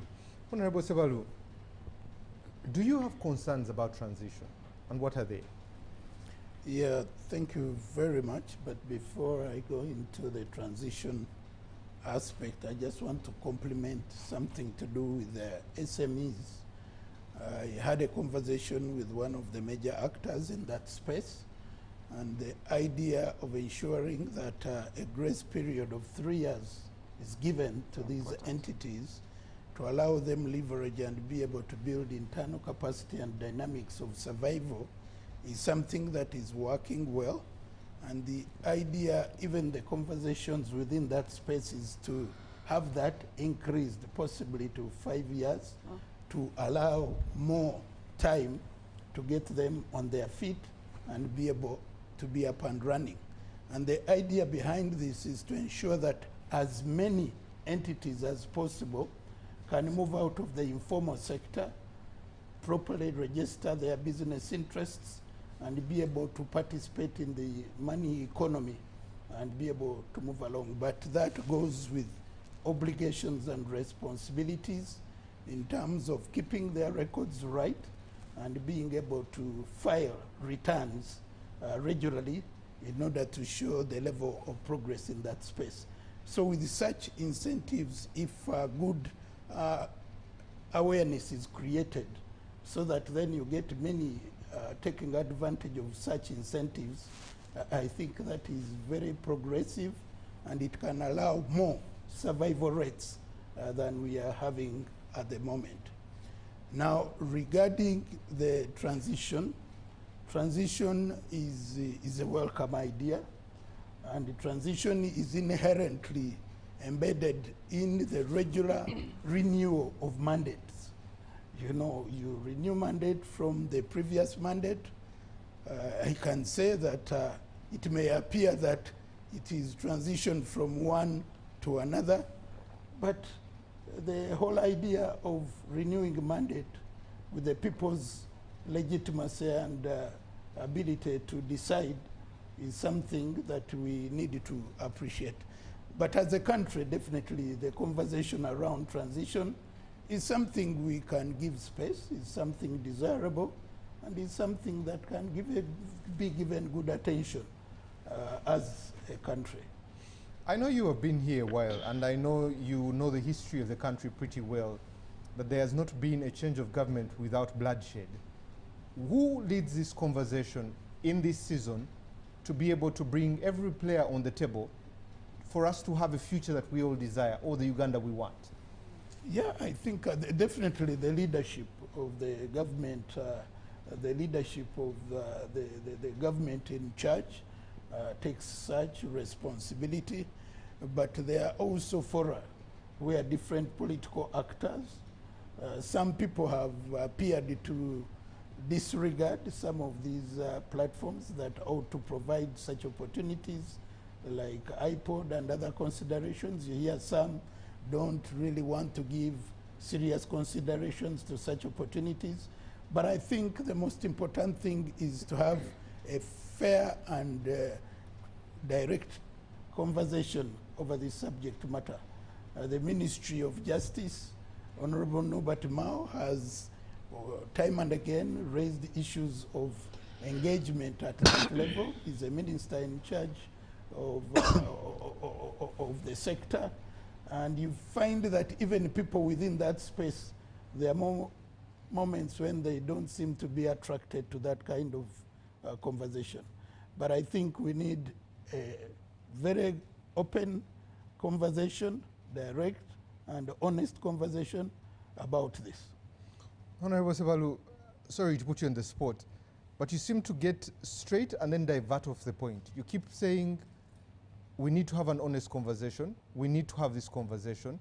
You also hint on the Honorable Norbert Mao, who said this conversation is being had somewhere. Why is this conversation in closed doors and not a public conversation for the Ugandans to decide their future? Yeah, I think it is. And what should be the tenets of this conversation? It is not an event. I think processes begin and move progressively, and you are able to make a good sense of judgment along the way. So once you have that process and that conversation beginning, I don't have any problem once you have it out of. Yes. They are going to make a decision in the elections. Transition should not mean President Yoweri Museveni losing power. No. Honorable Minister, no one has mentioned that. I just mentioned, no, because the transition I'm talking about. Because the transition is taking place. We had a leader of opposition being FDC. There has been transition into NUP. You look at Parliament, the attrition rate in the Parliament is about 70–80%. Within NRM, when we went for NRM primaries, up 70% of our colleagues have lost. So there is transition in the Parliament. You look at the district councils. So it is Ugandans who decide. This transition is driven by the decisions of Ugandans. If they keep President Yoweri Museveni and NRM on top, it's not a crime. Why do you want us to be apologetic because NRM wins, or Ugandans still have President Yoweri Museveni? So, Honorable Minister, so my point is, let me make this clear. Yes. There was a war in Luwero. There are pains there. Yes. There was a war in the north of this country for over 25 years. Yes. There are pains there. The president has been in the eastern part talking about restocking of cows. The conversation, before we even get to NRM and the president, we're discussing reconciliation of this country to bring these different nations to become a state.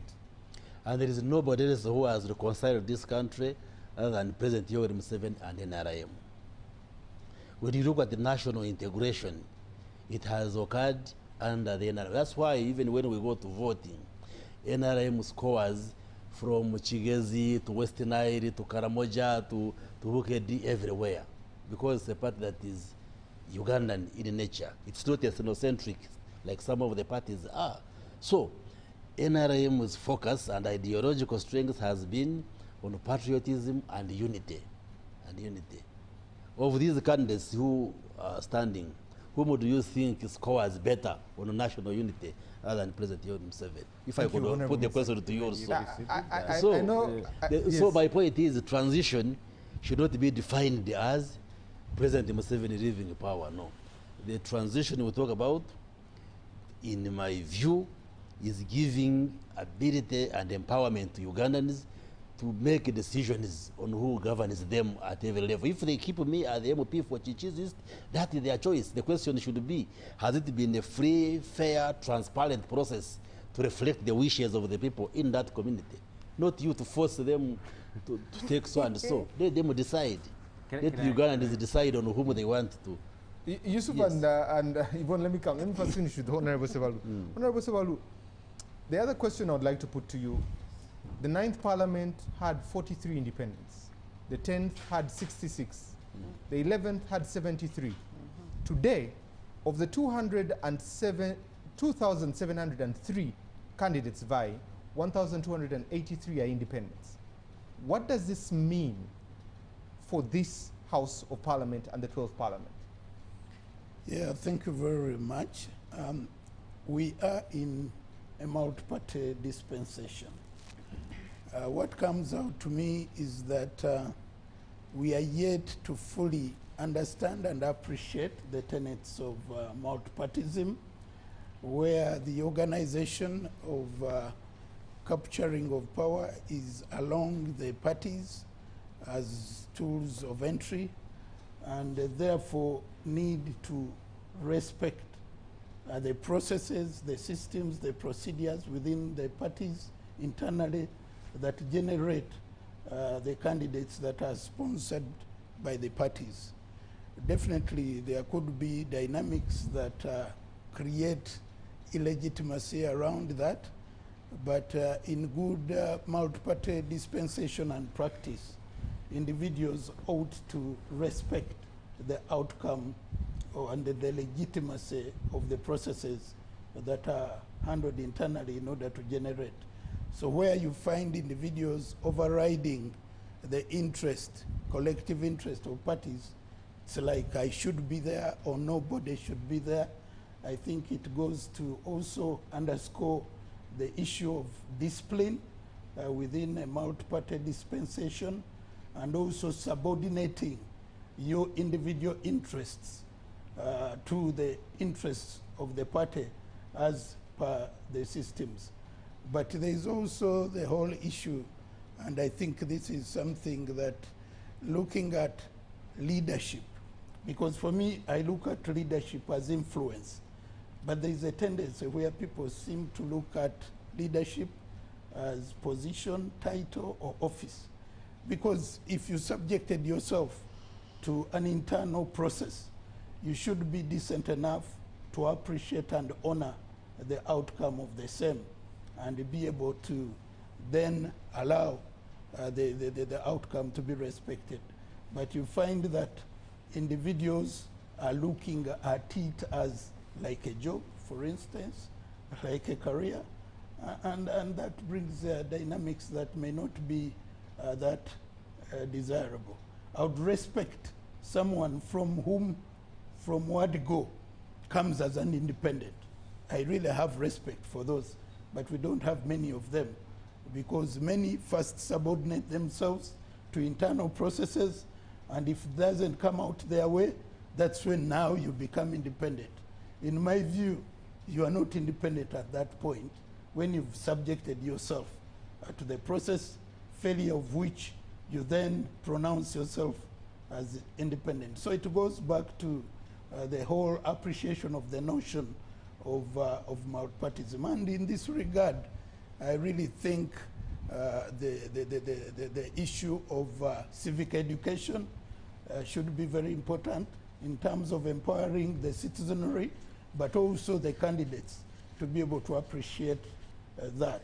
Because when you have individuals, you know, offering themselves and then turn around, it defeats the essence of democracy in terms of internal democracy. I also appreciate that the processes internally may not be airtight. There are gaps that definitely could be a reason that people are not happy with the outcome and the legitimacy of those elected, so that they choose to be independents. So it is a trend that is not very desirable. It is something we need to look at.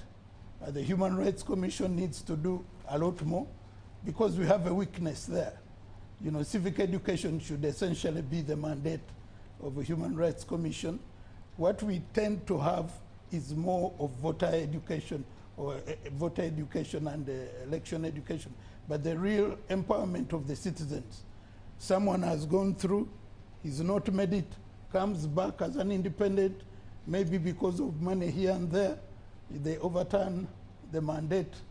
It is not a very healthy kind of political situation. Thank you. Yes, Ambassador, before I get to you. Yeah, I'm so sorry. I have to jump in on the civic education thing because I did a whole desk study on it in my previous lifetime. Now, if I recall off the top of my head, there are 20 government institutions with clear mandates on civic education as it currently stands, right now, 20. One of the things that we did in my previous lifetime is we did a benchmarking visit. We went to Ghana to see how they did it. We watched how they handled civic education. We watched how they handled human rights. We looked at, they had something that's Indigenous Rights and Knowledge Council, also with the cultural leaders. And then we watched how they did civil society and police interface around elections. Upon the return, there's a whole report, and I know it's somewhere in somebody's office that was done. And the idea was to have a coordinating entity on civic education that would coordinate not just with the 20 government entities that are there, but also with the civil society organizations and the focal points within the cultural kingdoms. So when I hear, let's put it in human rights, I start getting nervous because it's not just about the Human Rights Commission. With all due respect, it has to go beyond.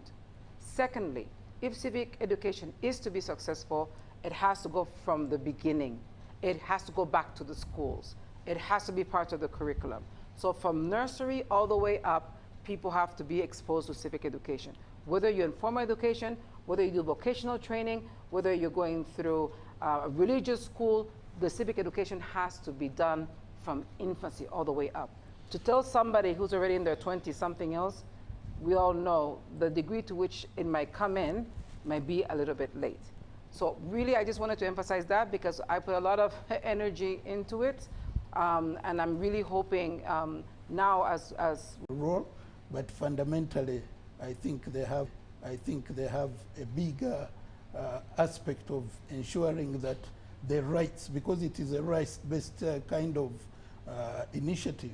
It is your right to be informed, to be empowered, so that even when you make decisions, they are from the basis of knowledge and informed positions. And that should be deliberate, should be intentional, and should be purposeful. But I agree with her that definitely it is wider, and many other ministries, agencies, and departments of government play a role. But fundamentally, my view is that the Human Rights Commission should take lead in that endeavor.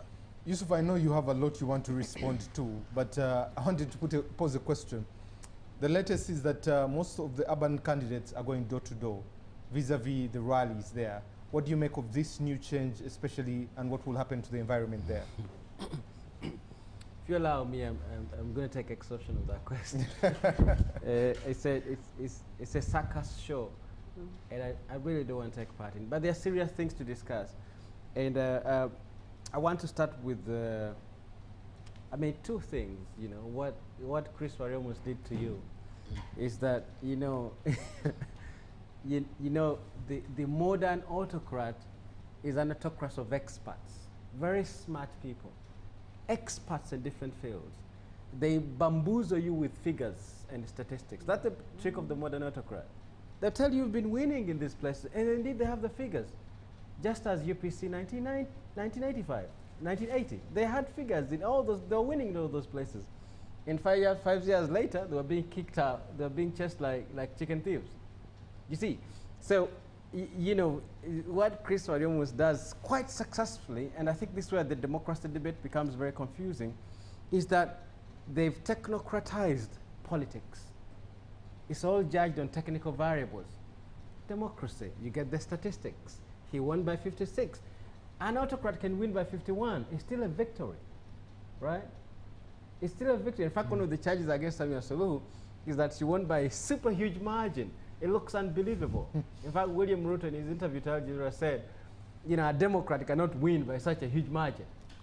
Because the modern life president is more technical, is expert-driven. When you listen to him to speak, he speaks a good game. But on a serious note, Timothy, you know, we are staring at two things. We're either staring at Sudan, where there's a genocide right now, or we could go the way of Kenya under Daniel Arap Moi. So we have two options. This is why we insist on Yoweri Museveni being the man, you know, in charge of the things. What happened in Sudan is that, you know, Omar al-Bashir was winning elections by good margins, by non-scandalous margins, right? And he had men such as Chris Wariomusi, Minister Sabalo here, who would appear on talk shows and talk good. They sound very articulate in giving you the figures they've won and the things they've done. And good for Bashir, Sudan is actually a rich country, right? And you know, I should say for clarity, I have no problem with presidents who stay in power forever. I have no problem with long stay. My problem with Museveni is that his long stay is very empty. You don't have a tangible thing. You can say he has quite successfully done this. You can't say that, right? That's the problem with Museveni's long stay. That is empty. I loved men such as Gaddafi, Bashir. They did wonderful things for their countries. You know, they tell you when by the time Gaddafi left power, all the indices of growth, Libya was on top, way above South Africa even, right? So that's an autocrat who really meant something. His long stay meant something in the lives of his people. The problem was, I see, is that a man has stayed for all this while. I write in The Observer this week, and I think I haven't gone on for too long. I write in The Observer this week, you know, I think about Hamis Chigun. We're here discussing Hamis Chigun last Wednesday. And I say Hamis Chigun as an idea is a superb idea. But there's no way I can stay in power for 40 years. And my closest friends are still standing in electoral politics for their livelihood. It's embarrassing that you stay in power for 40 years and neither of your family or close friend owns a bank. You see, a thing where there's big money. Neither of your family or close friends owns a telecom. You see, where the income is in billions daily. Neither of your family or friends owns a gold mine. Neither of your family or friends owns a huge agro-business facility or a coffee processing exporter farm. Neither. 7% of our coffee is owned by, is exported by foreigners. And neither, and you see, some of his friends, when we read our budget every single financial year, we're also reading their money. You see, they're cutting deals and researching tenders. Those are small things. Those should be left for poor people, right?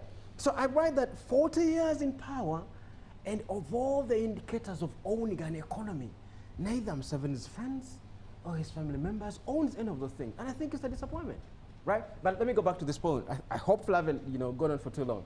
We are looking at Sudan or Kenya.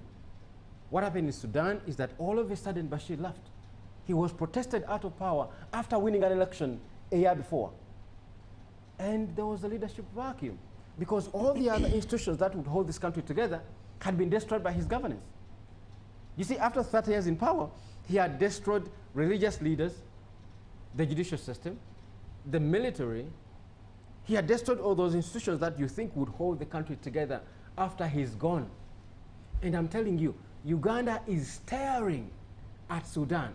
Because look, our parliament, our security forces, our judicial system, our religious leaders, our cultural leaders are all, you know, when you look at them, we don't give them the respect they deserve.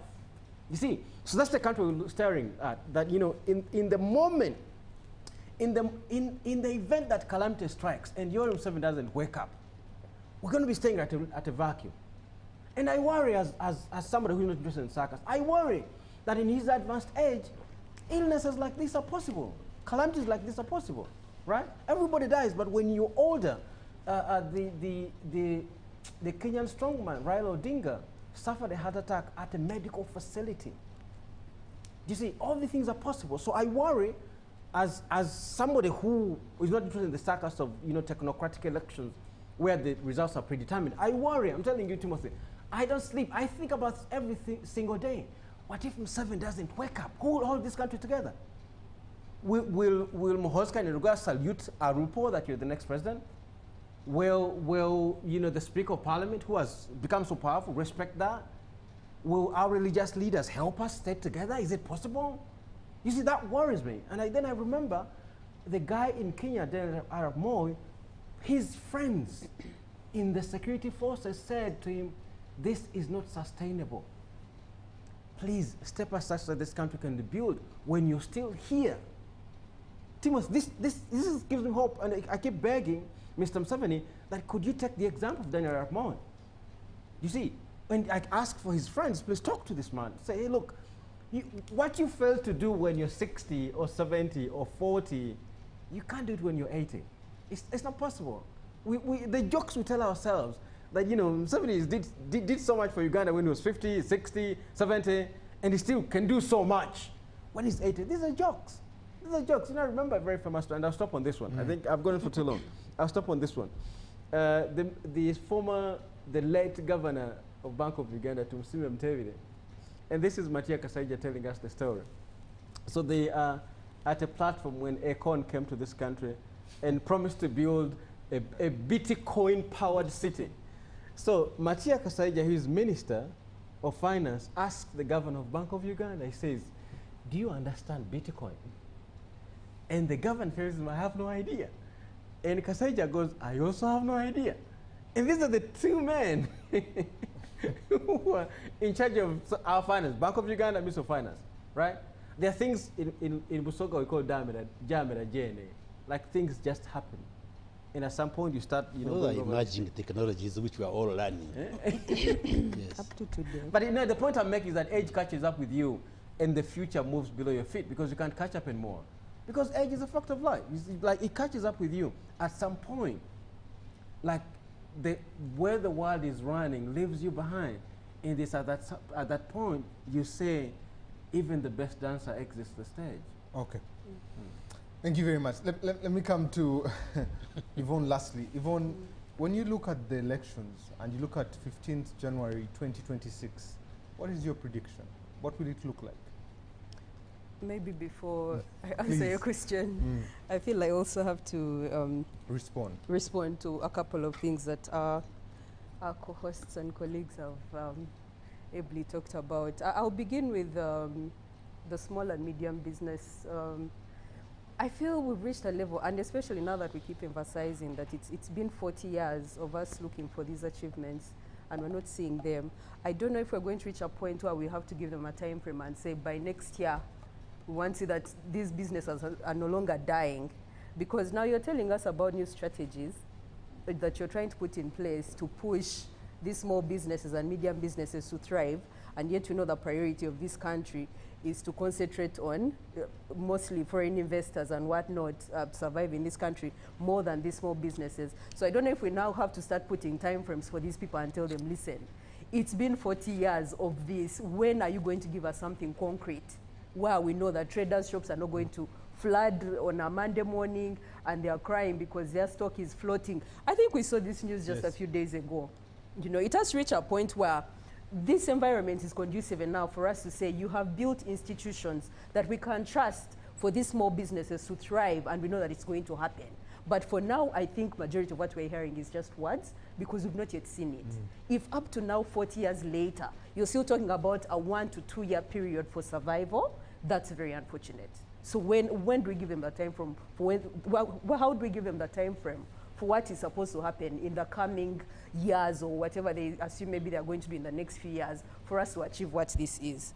And then again, Uganda is still attaching itself to an old industrialization model, and I think this was probably from the first Cold War or something, and I feel we are still attaching to it, thinking it's going to work for us, and yet the world and the globe is moving, it's emerging to other different types of industrializations. It's merging and growing to digital spaces, it's growing to, and these are areas where we're still largely lacking.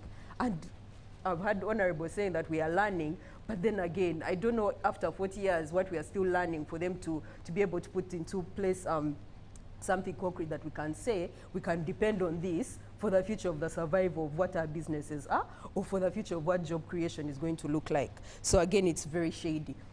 transition, honestly. If Museveni is not scared of transitioning, let him not switch off the internet when it is during elections. Why does he switch off the internet if he feels Ugandans are voting ably and they are willingly voting for him? Why does the internet have to go off? Why are voters mated with violence? On voting day, majority of people are now scared of going to vote. Why are they scared of going to vote if they know that they are willingly going to vote for the president who they want? Why are they mated with violence? Why are they being beaten at polling stations? If this transition is genuine and we know that Museveni is not scared of transitioning, why are these things continuing to happen? So again, I feel like it's a level of manipulation to keep telling Ugandans that, oh, you're the ones choosing this man to stay there, and yet, on the contrary, it shows something else. In terms of independence, I think you asked a question on why that is becoming largely a trend, and why maybe some of our panelists have said that, you know, they feel it should be something easy to transition out of, but I don't see how, from the kind and nature of leadership this country has created, especially from the executive as centralized power to a level where literally the majority of the country has to depend on him for survival. I don't see how you see them transitioning out. How? This is their meal card. Where are they going to survive from? It has become an occupation. I think the day they wake up and say MPs and politicians are earning the list, how are you surviving all of you yourself? are going to disappear from How are you those surviving positions. yourself? I'm 100% sure. If they start saying they're going to pay you the list, none of you are going to go back. But you know that that is where you're surviving from. You're accumulating wealth, you're hoarding. So majority of them, they know it's a do or die that they have to go back into these positions. So of course, this is the nature of governance you're going to have. You have people that are scrambling for these positions because they know there's no other way to survive in this country other than that one place where they're holding all these resources from. In terms of door-to-door, well, I mean, like Yusuf has said, it's largely circus. Everyone is trying to come up with new ways of doing things. It's generally, it's. So in terms of now, what's going to happen? I think there's going to be a repeat of so many things in terms of the election period, especially when it comes to the voting day. And I feel the majority of Ugandans are preparing for it. Most of them have become apathetic. They don't want to vote. And I think you know this. Ugandans, majority of the populations have given up on voting. And that should indicate that there's a problem. If they don't participate anymore, it shows that there's a problem. The political will, the violence, but that was a lie. There's a lot of violence happening. There's a lot of violence happening. Are you scared that they will be beaten after this show? Let me read, let me read some feedback before I give you parting shots. Good evening, Timothy. Thank you for the show. I would like to ask the Honorable Minister, what has always happened when it comes to voting? Some government officials are having automatic votes. This goes to all security organizations. Why are they not allowed to vote? How many are there in number? And I need your answer, please. Okay? I was born when the president was born and he was in power. Sorry, when the president was in power. And you people are busy always reading the stories of the president, with the countries, people suffering. When you reach in the deep in the villages, you're deceiving them with salt and T-shirts. When you're talking to them, you're taking dirty water with cows. Hospitals are distant from the communities.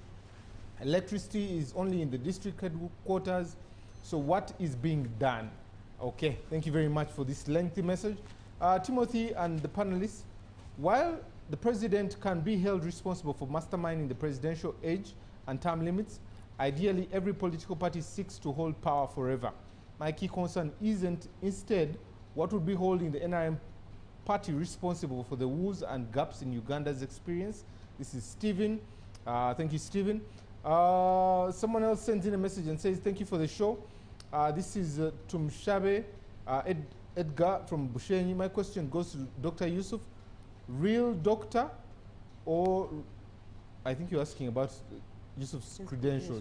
Before the NRM took over, really, can he tell me any doctor that was there by then and having the age like he does right now? Which means now Uganda is seriously changing compared to what was there before. You think I'm young? Edson Muhanji says Uganda's democracy is hanging by the thread. Opposition supporters are being tortured, arrested simply standing with the change. Biometric machines were secretly brought into the country without the knowledge or the witness of the presidential candidates, a clear sign of hidden motives. Finally, this is quite lengthy. He says the opposition figures are just selfish the opposition, political leaders and analysts, this is a season for looking for jobs. The honest truth is that we're talking about actually what can happen in this country with full of negativity.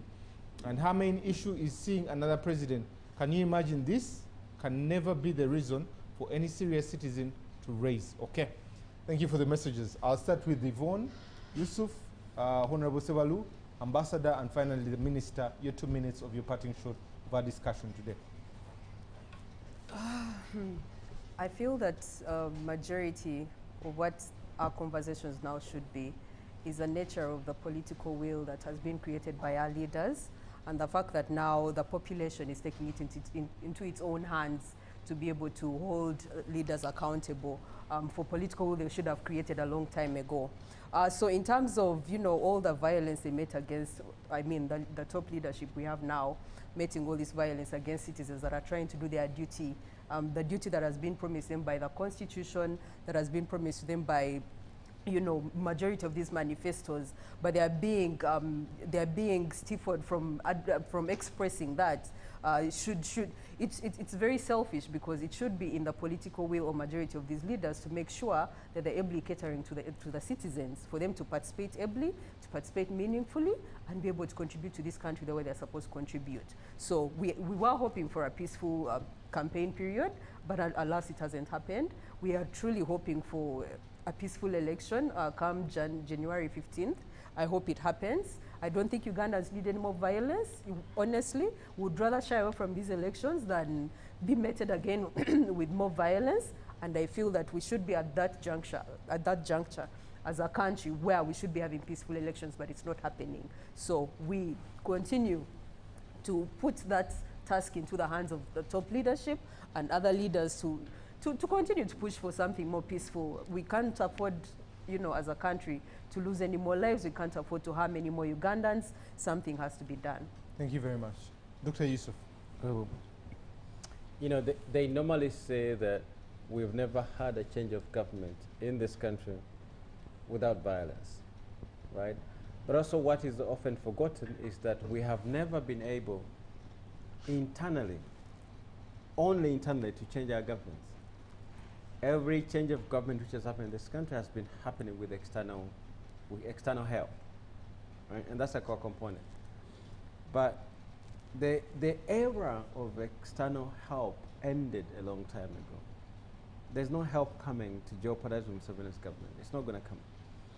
In fact, also you could add that what Mr. Museveni understood so well is that the external helpers who change the governments, all they're interested in resources of those countries, and Museveni has ably handed over our country to them, right?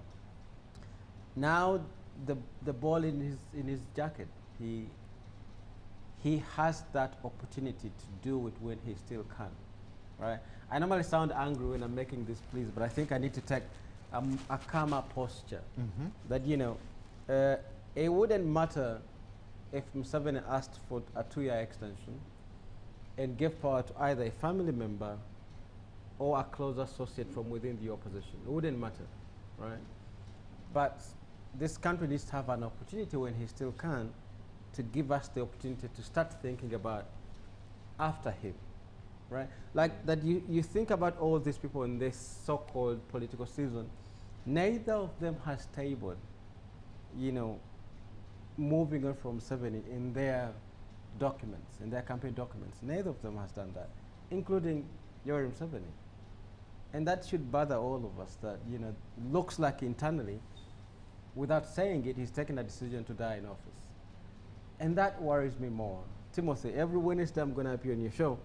I'll express this worry, and I'm hoping that, you know, many members of the, you know, the political elite, the public, appreciate this dilemma, that we are not able to vote him out of office. And he knows it, and everybody here knows it, right? But we still play to this game. But we know we're staring at a very scary future ahead of us. So that's my plea one more time, that, you know, we need to sort of, you know, generate a movement, grow a movement, like Sir Richard Kaijuka, when he spoke to Museveni at Kololo, and he said, please, honor your friends at least, Eria Kategaya, honor them by giving this country the opportunity to move on when you still can. Thank you. Honorable Sivalu. Yeah, thank you very much, first of all, for the time afforded us to be part of this panel. To those watching us across the various platforms of this media house, we have an opportunity to renew mandate, to give mandate, or even withdraw mandate. That is the power bestowed upon us by the Constitution. Let's use it responsibly, in a respectful way, and we are able to go through an electoral process that is peaceful, so that Uganda benefits from our existence. Uganda needs all of us, and we need Uganda, so let's be responsible citizens. This goes to the candidates, it goes to the leaders, it goes to the law enforcement agencies, and it goes to the Electoral Commission. Let each and every stakeholders play their part and play it well. Thank you very much. Ambassador, over to you. So first of all, thank you very much. I learned a lot. It's being my first time here. Points of reflection. Parting thoughts. We were talking about responsible citizenry. Key characteristics of that are what are our roles, what are our rights, and what are our responsibilities. So really a call to all of us to reflect on what is our role going to be in our household, in our business, and in this nation. I would say for the next 6 months in particular. How are we going to make sure that in exercising our rights, we respect the rights of others?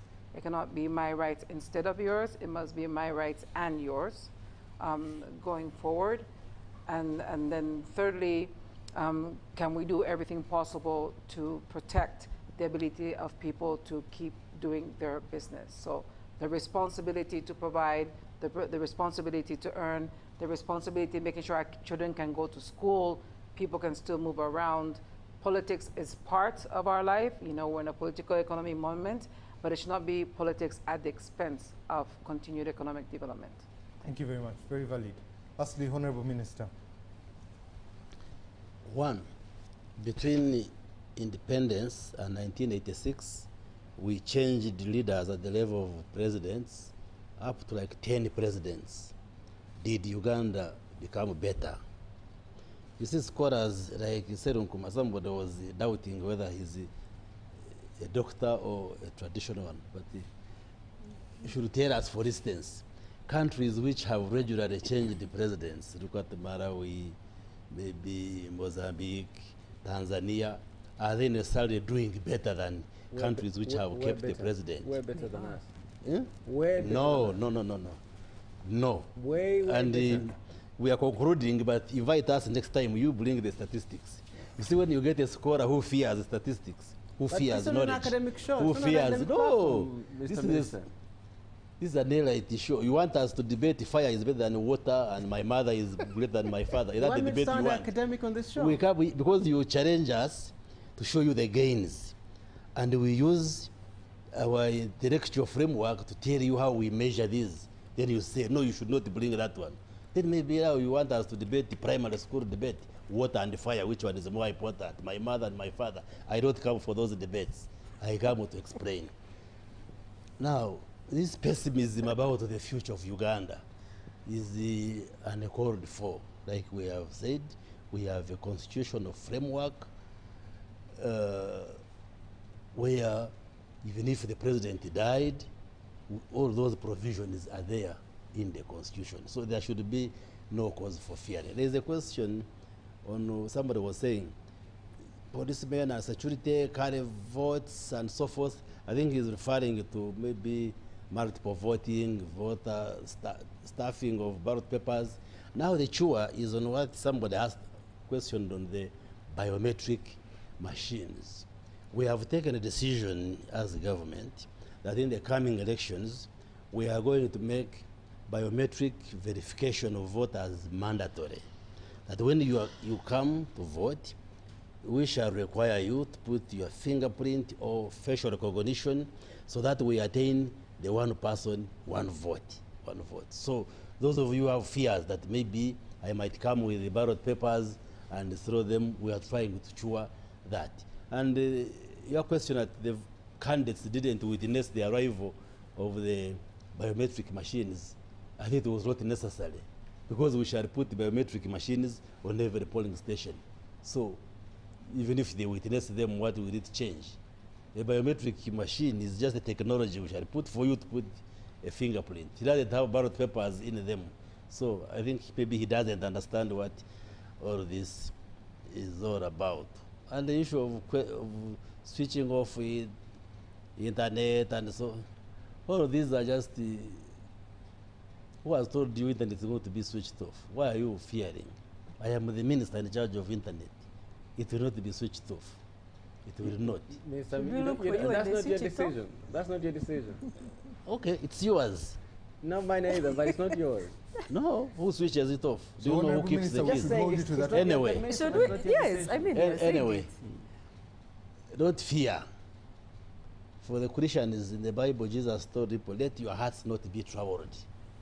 So don't come here to just show your fear. Don't fear. The campaign, the period we are in, candidates at different levels are traversing the countries, explaining themselves, explaining their manifestos. Give opportunity, give a chance to Ugandans to interact and interface with these candidates. And what you should demand of the government and of the system is to ensure that we have a fair, transparent, and free process for Ugandans to come and cast their ballot. And for us, on the side of NRM, we are saying vote NRM so that your future is guaranteed. And we protect the gains, and the gains are there. So me, I have no fear at all. I have no problem. For us, we work with our heads very high because NRM can explain what has done. When Dr. Serukuma says the 40 years, there is no tangible achievement. When NRM came, when we had only Makerere University, now we have 68 universities up and running, which have enabled Dr. Serukuma to become a PhD person. That is the Museveni who has made you reach that level. No, it's okay. The people of Uganda. That's money from people of Uganda. No, under the leadership of NRM. But there were PhDs from So if you are saying NRM has no tangible results, we shall test it through the ballot. Okay. Because Ugandans will decide on NRM 15th January. And you invite us on the 16th. Will it be a Wednesday like today? Maybe no. We will find out. Then we shall debate. We shall debate. Just record what we are saying, then we shall come back here to debate. So whether NRM has done nothing or not, it will be up to Ugandans to decide. And we are explaining to them what we have done and assuring them that of the candidates and the parties which are running, NRM remains the best choice for Ugandans. We're also going to hold you accountable. You said the internet shall not be off on the 15th of January. It's not his decision. We shall hold him accountable. Our job is to hold him accountable. Where are those decisions? Why are you internet giant vote? Why are you scared of internet? Why are you switching it off? Okay, gentlemen and ladies, thank you very much for coming. We appreciate that you graced us to be able to have a conversation here. The tech team for making today possible. For you who has sent in a message and has watched us today, thank you very much for engaging in this. For the ladies and Honorable Sewalu that made their first visit here, hope you can come back again and be able to engage in these conversations. We'll end with this quote. The way to get started is to quit talking and begin doing. Good morning.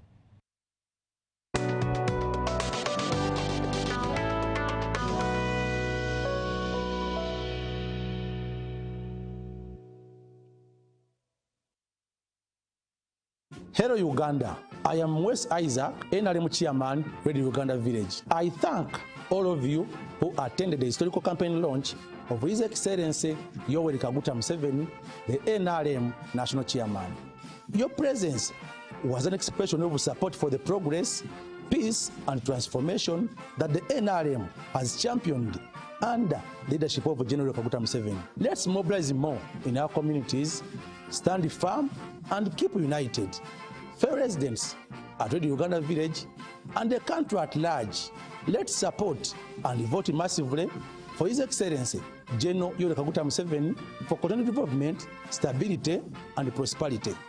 Promote a message of peace, patriotism, and socio-economic transformation. Then we will together protect the game. Long live NRM, long live General Yoweri Kaguta Museveni, for God and my country.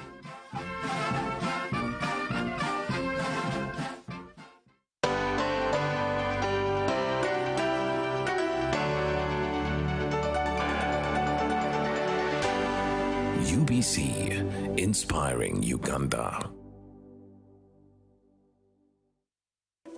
In a nation hungry for truth, a world where every story matters, there exists a beacon of trust and reliability.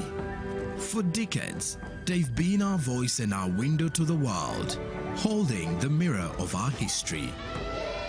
With 4 TV stations and 11 radio channels spanning 27 languages, they stand as guardians of information, defenders of truth.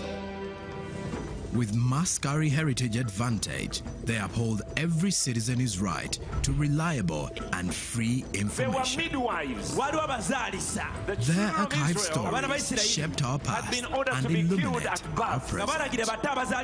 Yet now, as new challenges arise and the world evolves, their mission faces its greatest. Be part of our journey and let's navigate the unknown, uncover the untold, and safeguard our future together. Tune into your public broadcaster, for it is the intersection of trust and truth. Because to UBC, your story, and every voice matters. UBC, inspiring Uganda.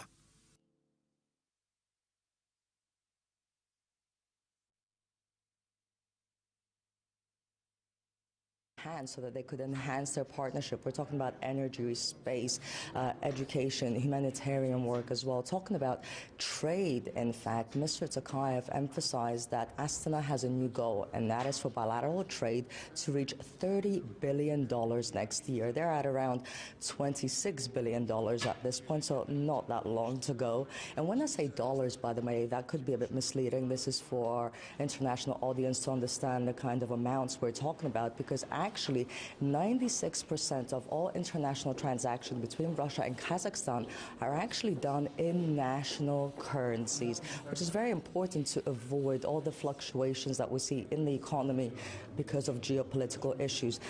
And finally, Mr. Tokayev said that Kazakhstan is very close in signing a deal with Russia's Rosatom to build nuclear power plants in the country, which would be major, of course, for both countries. I would like to specifically highlight the fruitful cooperation with the Rosatom State Corporation, including, and primarily, the project to construct the first nuclear power plant in our country. We have agreed to strengthen our partnership in the extraction, transportation, and supply of oil, petroleum products, coal, and electricity. And to wrap it up, Mr. Tokayev invited Vladimir Putin for a state visit to Kazakhstan, and Vladimir Putin said that he would accept it gladly and with pleasure. Okay, to India, where this week's deadly blast in New Delhi is being officially investigated as terrorism. Narendra Modi visited a local hospital to meet those wounded in Monday's car bombing. 12 people were killed and a further 20 injured in the rush hour attack, which happened near one of the capital's most iconic sites, the Red Fort. The Union Council of Ministers, which the Prime Minister chairs, has also passed a resolution thanking all those who provided assistance in the immediate aftermath of the explosion. Now, its text refers to the deadly incident as a terror act organised by so-called anti-national forces. One Indian minister has pointed to Pakistan as a possible perpetrator. However, neither Mr. Modi's cabinet or the Delhi police have officially stated who carried out the attack. The Home Minister and Prime Minister have said a response will be given, and Operation Sindoor is continuing. Now, whoever is involved in this, whether they be doctors or professors or anybody, they will be wiped from the face of the earth. They dared to target our country. There were poor people around. If you want to fight, fight with our forces. It is clear that Pakistan is behind this. So a statement has in fact been made by India's Union Minister Ravneet Singh. He has said that Pakistan is in fact behind this particular attack. What we must note here is that the minister in question here is a deputy minister in the Modi cabinet, and these remarks should not be construed as an official response from the Indian government or the Indian security apparatus for that matter. Authorities are still probing into this matter. In fact, just a while ago, we saw a lot of movement inside the blast site. Authorities were collecting samples from the blast site using a crane. So the collection of evidence and the probe into this matter is ongoing. Authorities have also detained several people for questioning, and identification of recovered bodies from the blast site is also ongoing as we speak. A high alert has been sounded across the Delhi NCR region up till the Nepal border, since authorities suspect that active terrorists within the Indian subcontinent might attempt to flee using the Nepal border, since that's a very porous border. So the investigation is far from over as far as this matter is concerned. India's stance and doctrine as far as terror is concerned has been drastically changed in the last 6 months. Since just 6 months ago, India faced one of its most barbaric terror attacks in the state of Jammu and Kashmir in the Pahalgam district, where 26 tourists were brutally gunned down by terrorists in the Baisaran Valley. The Prime Minister of India then laid out a clear three-pillar doctrine of zero tolerance, decisive retaliation, and no distinction between terrorists and their sponsors. The subsequent Operation Sindoor that we saw was carried out under this very three-pillar doctrine by the government of India. There were other steps taken as well, like the cancellation of the Indus Waters Treaty with Pakistan, the closing of the Atari-Wagah border between the two countries, the cancellation of bilateral trade with Pakistan, the cancellation of issuing of visas to Pakistani nationals. We also saw that a lot of Pakistani nationals who were living here in India legally were asked to go back to Pakistan after this step was taken. Another very important point to note here, which was made by the Prime Minister back in the month of May itself, was that any future act of terror will be construed as an act of war by the government of India. So as far as India's retaliation of this particular incident goes, we'll just have to wait and see. But what we do know as of now is that India's stance as far incidents and attacks like these are concerned has been very clearly laid out back in the past. Well, among those killed in the Delhi blast was a pharmaceutical salesman who worked nearby. We spoke to the man's father, who told us of his son's last moments and his family struggling coming to terms with his untimely death. Just 10 minutes before it all, my son had called me. We were supposed to meet midway. He'd called and said, "Papa, you and the family leave now. I will meet you on the way." He'd just left the shop. I don't know if he was going to take a cab or a three-wheeler. We were also on our way in 10 minutes. As we were crossing Ashram, I asked my daughter-in-law to call my son. A lady answered the phone. She told us she found his phone lying outside Red Fort and that there was a blast over there. She said she didn't know the details, only that there was a massive blast. She said she was at Kashmir Gate. I told her that this was my son's phone. She asked us to come to Kashmir Gate to get the phone. I told her, we'll do that once we know where my son is. Then I called his second number. No one answered. The phone just kept ringing. By then we'd reached Darya Ganj in our car. Police had already put up barricades there. My daughter-in-law got out of the car and said she'd go see what happened at Red Fort. She didn't find anything, just saw body parts lying around. She came back after we called her. We found out they'd all been taken to the hospital, so we went there. We were kept waiting in the emergency room. We didn't get much of a response there. We waited all night. In the morning, we saw my son's dead body, and at 5 a.m., I got him home. We were there all night. A lot of media was there. Amit Shah came. Rek Gupta came. There was so much rush. There was so much of the police force there, and they wouldn't even let us enter the premises. They didn't give us any updates. It was around 2 to 2:30 a.m. when we found out that my son was dead. The media showed us what was happening in the meantime. My son was innocent and he was killed. The government needs to pay attention to this terrorism and all this unrest. Today it was my son. Tomorrow it will be someone else's. Today it was my loss. Tomorrow it will be someone else's. Venezuela has deployed 200,000 troops for major drills. It comes as the Pentagon's largest warship has arrived in Caribbean waters amidst threats made by Washington against a number of Latin American countries. Venezuelan President Nicolas Maduro declared his countrymen will stand firm in the face of aggression. As Commander-in-Chief, I have activated a higher phase of the popular military and police forces deployment exercise, Independence 200, that was needed to fine-tune the capabilities of mobilization in real time. We are on the right side of history. We defend the most sacred cause that has ever been defended. We are within our rights, we are within our land, and nothing and no one should try to disturb the peace and tranquility of this land and of this people who are a peaceful people, but who have demonstrated throughout history that they are warriors capable of anything.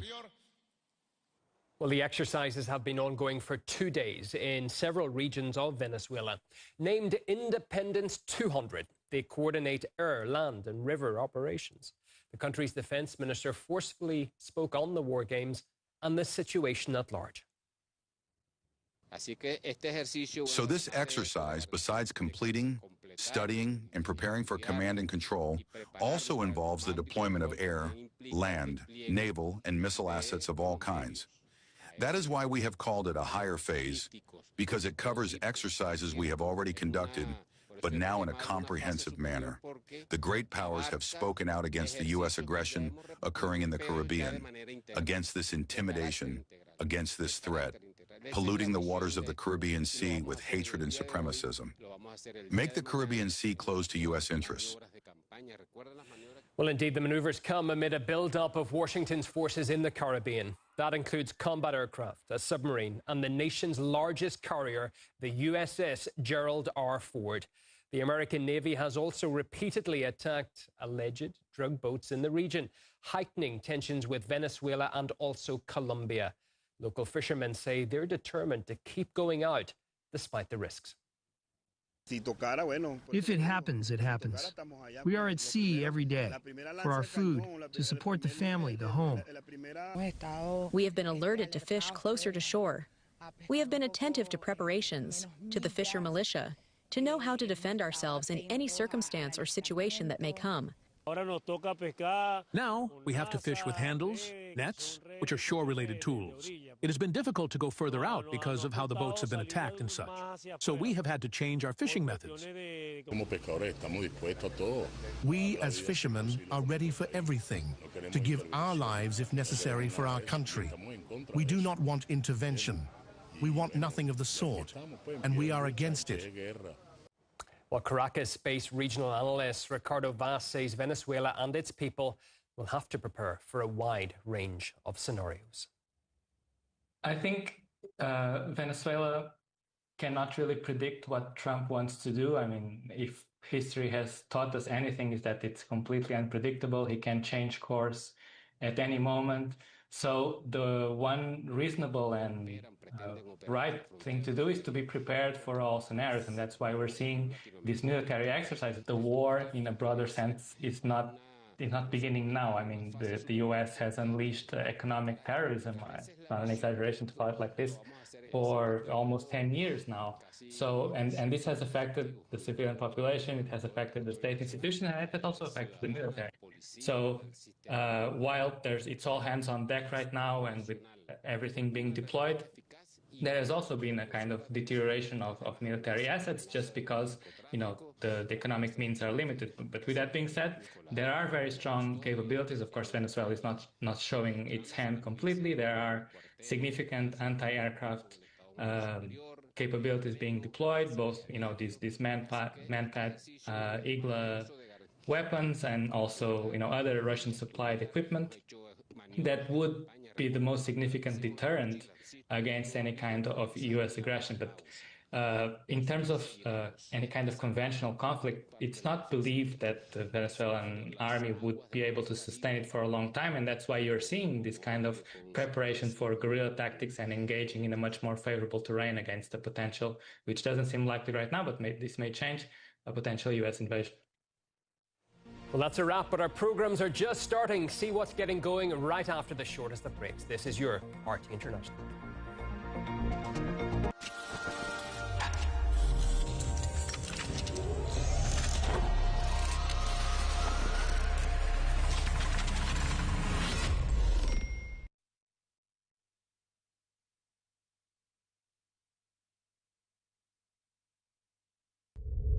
In the Special Military Operations Zone, Ukraine is massively violating its obligations under the Chemical Weapons Convention.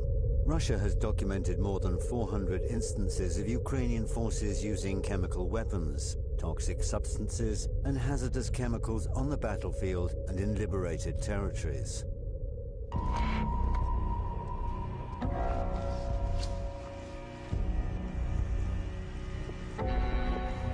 Вот опорник у них был здесь. И вот там дальше, блин, даже здесь норки идут. Вон у них основной. Вот оттуда наши наступали.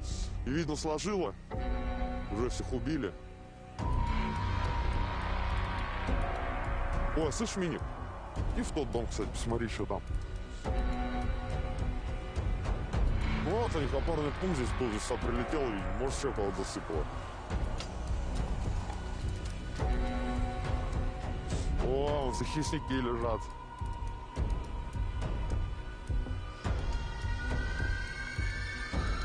Танковская каска.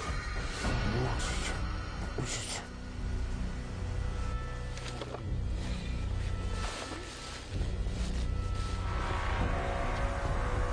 Пробирки стеклянные. Это вот самодельные. Ну, для этих и может, да, вот у меня. Пластина чуть-чуть. Вот этот щипящий запах, это вот хлорпикрин, это... Ну, вот режь, скорее всего, за что он так может резать. Ну, это вот для дронов они делали, а вот они используют его. На ФПВшку он крепится. Сюда вставляется детонатор любой. Он также разбивается, когда детонатор срабатывает кусочек пластины, это все разлетается и превращается в фазоген.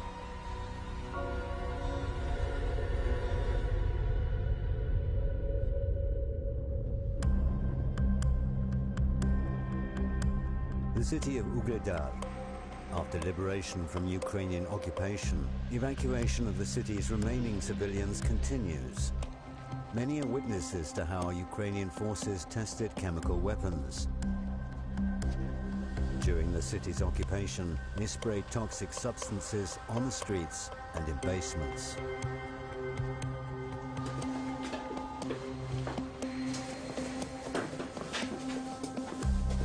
Здравствуйте. Да, а мы приехали. Тетя Поля. Сегодня едем. Приедем в Волноваху, созвонимся с вашими родственниками, кто там вас ждет. И все, и к ним. Вот и все мое. Все ваше. Хорошо, Белобес. А мне квартира сгорела. Вот. Вот так вот вы довернете и понесете. Не переживайте, этот ужас уже сегодня закончится. Здравствуйте. Пошли.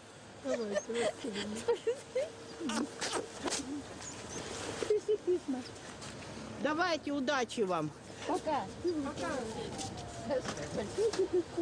Пожалуйста, дай Бог вам здоровья. Люди вот, приходили к нам, же общались с местными. Говорит, вышли дрова пилять. Вот, попиляли дрова, а потом у них глаза начали слезиться, да? Когда химией какой-то руками брались за дрова, а потом, видать, может, в глаз как-то попало. Видать, осела на землю. Какая-то химия была.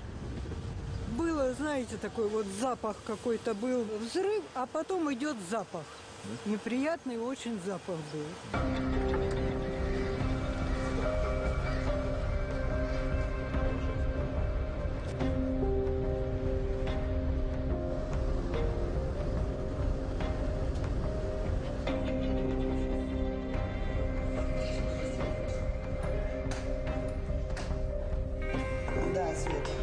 Еще с тобой встретились, да? Угледар сплочает. Сосед там. Будет борщик. Будет борщик. Интересно, мы с Угледарчик дождемся? Дождемся. Дождемся всего. Да? По-другому быть не может.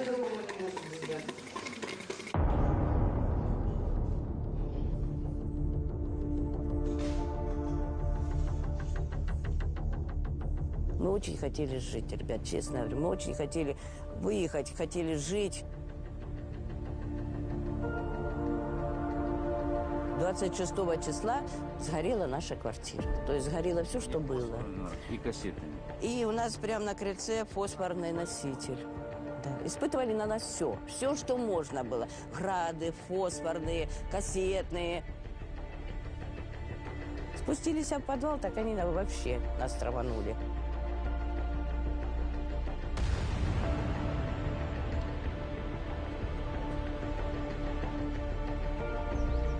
Сам подвал находится внизу, а подъезд, лестница под лестницей, оно слышно, что кто-то ходит.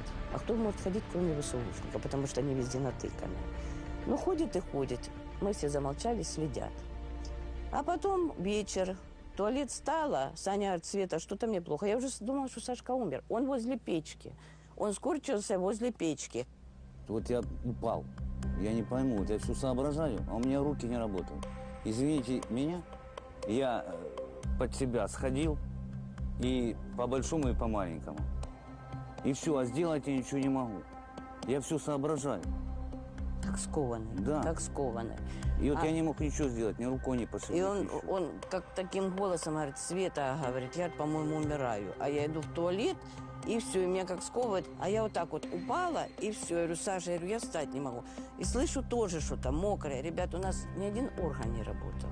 Я не знаю, сутки двое мы лежали. Там тетя Люба кричит, говорит: это Света, я, говорит, помогите поднять. Я говорю: а Саша умер. Это я так говорю, понимаете, как, говорю, и я умираю.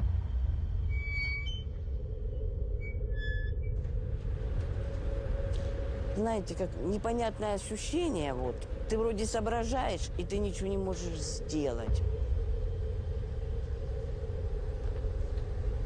Первый, кто выбежал или вышел... с нами жил мальчик. Вот, с нами, да.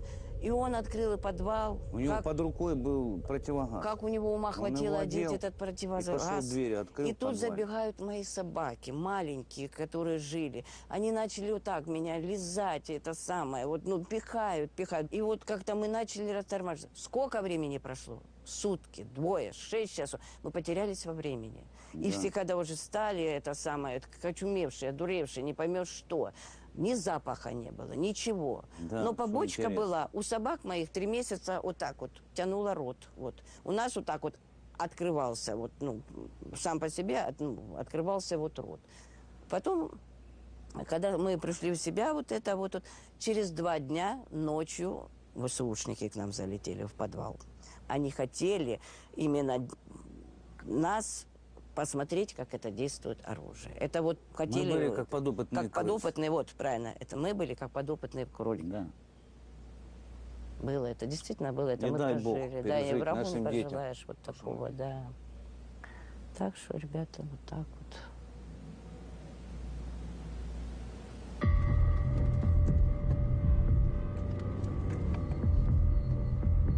Нервно-паралитические газы существуют. Были зафиксированы поставки в феврале 23 года. Это Бизет, СИЭС, СИАР и другие. Это вполне может быть вот как раз это.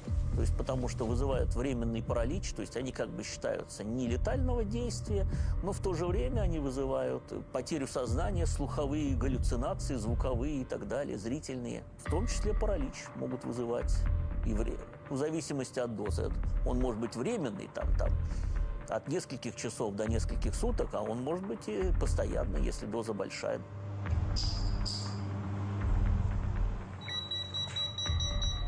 Что это такое? Ну, похоже на хлорпикрин. О, здесь хлорпикрин.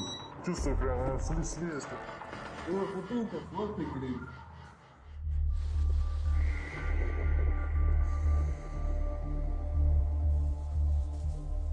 Вот здесь в одном из гаражей уже, у них здесь в лесу там были, ну, тоже позиции брошенные. Ну, здесь можно еще жжение, чуть-чуть такое легкое жжение глаз почувствовать. Здесь оно вот осталось, видно. А вот здесь 3 бутылки было. Эти 3 бутылки, то есть, забрали, отправили там химикам на исследование. И они подтвердили, что это, да, хлоропикрин, очень повышенная концентрация, которая несет при разрыве смертельную очень дозировку. От него погибают, либо человек становится инвалидом. При работе с хлоропикрином надо средства защиты глаз, дыхательных путей, потому что ну, невозможно с ним работать. У всех реакции по-разному. Только бутылку приоткрыл, только он появился на пространстве, сразу начинается жжение, сразу начинается слизистая течь. У меня химический ожог глаз был, потому что мы рядом здесь стояли. У меня, то есть, через какое-то время, ну, глаз стал вообще не видеть, левый глаз. Вот бутылка, вот она, хлорпикрин, бутылка прям. Это мы ее не забрали, она просто чуть подальше лежала. Вот канистра, она ее прожигает со временем, не хватает, нужна такая тара хорошая прям. То есть здесь находиться можно легкое жжение глаз. Вот у меня легкое жжение глаз, слегка такое прям пощипывание. Хлоропикрин, они его с помощью коптеров также самодельные боеприпасы изготавливают и в отношении наших войск применяют. Даже можно также дома, объекты поражать.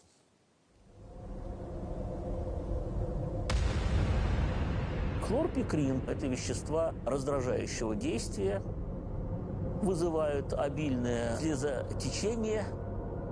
Человек, опять-таки, задыхается, и поэтому оно как бы считается не смертельного действия, но в то же время при большой концентрации в замкнутых помещениях вполне может быть смертельным.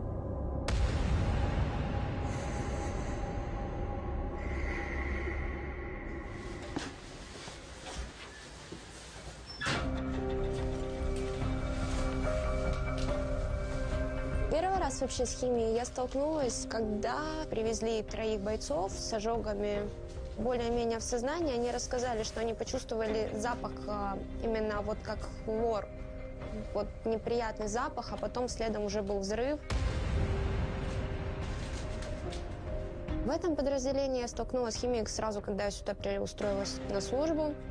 Ко мне подошел боец, сказал, меня высыпало. Ну, я смотрю, сыпь, думаю, ну что это за сыпь, давай его расспрашивать, что да как. Оказалось, что они нашли схрон с химическим оружием, были поражены тело, мелкая визикулярная сыпь, причем что чесалась, слабость, головокружение, тошнота постоянно, удушье, кашель, рвота, то есть попало не только дыхательные пути, но и в желудочно-кишечный тракт.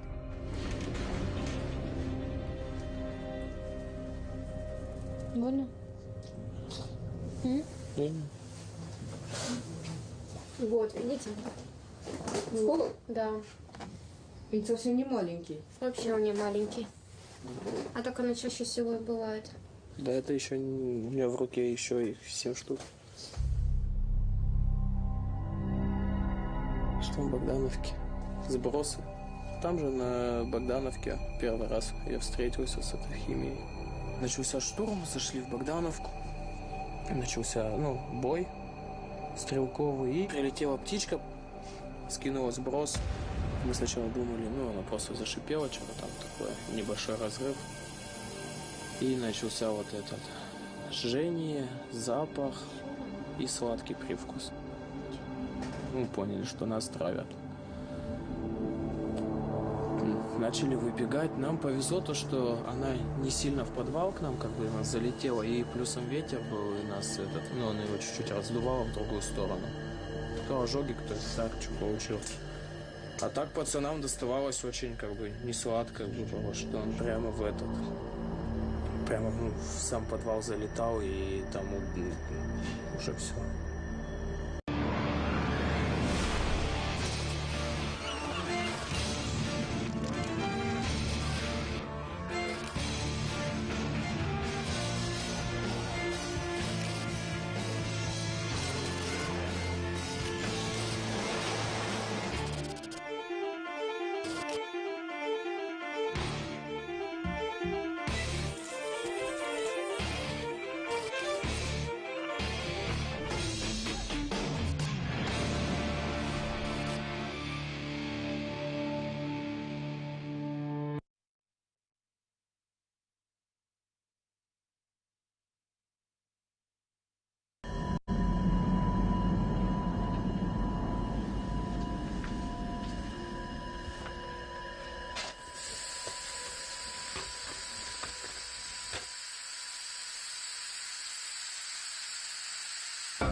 Anastasia miraculously managed to move her mother and 3 sons from the Poltava region into Russian territory.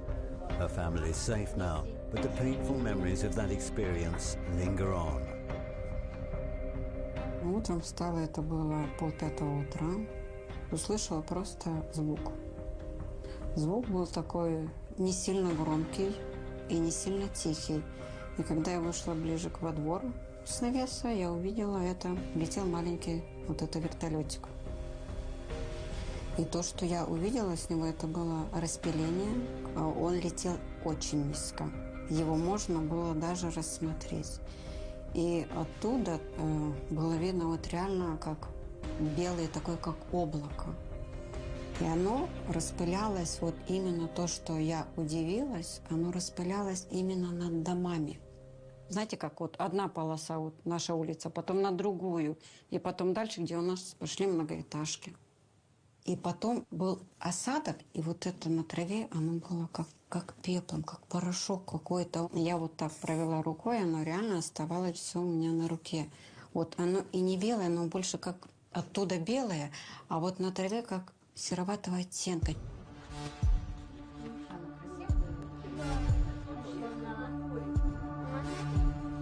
То, что я заметила, у меня дети стали сильно болеть.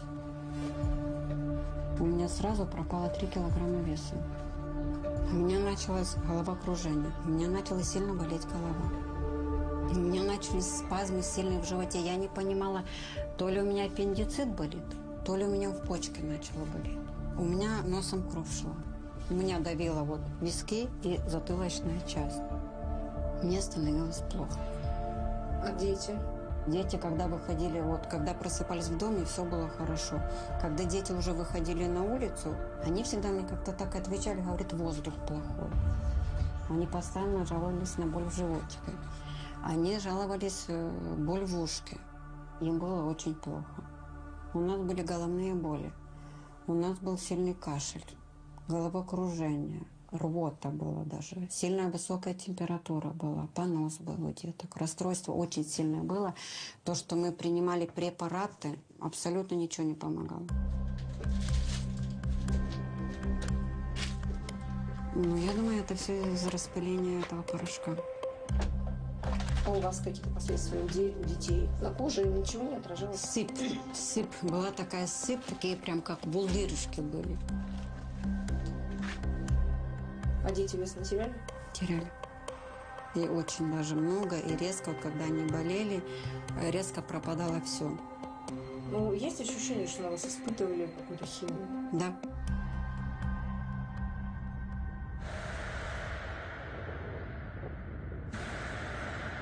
Украина является полигоном для испытаний новейших западных разработок в этой области. Украинцы – это бесплатный такой расходный материал для Пентагона і Бігфарми.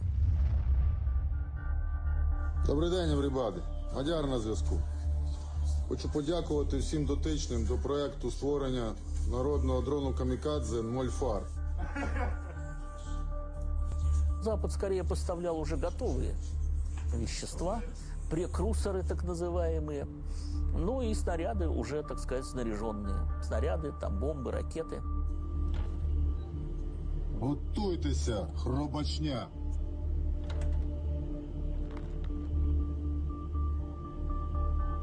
Вам сподобається. Конечно, было некое кустарное производство, там неоднократно в сети всплывали ролики, где неонацисты киевские снаряжают дроны различными там колбами с какими-то веществами, там, либо баллонами, газовыми снарядами, гранатами.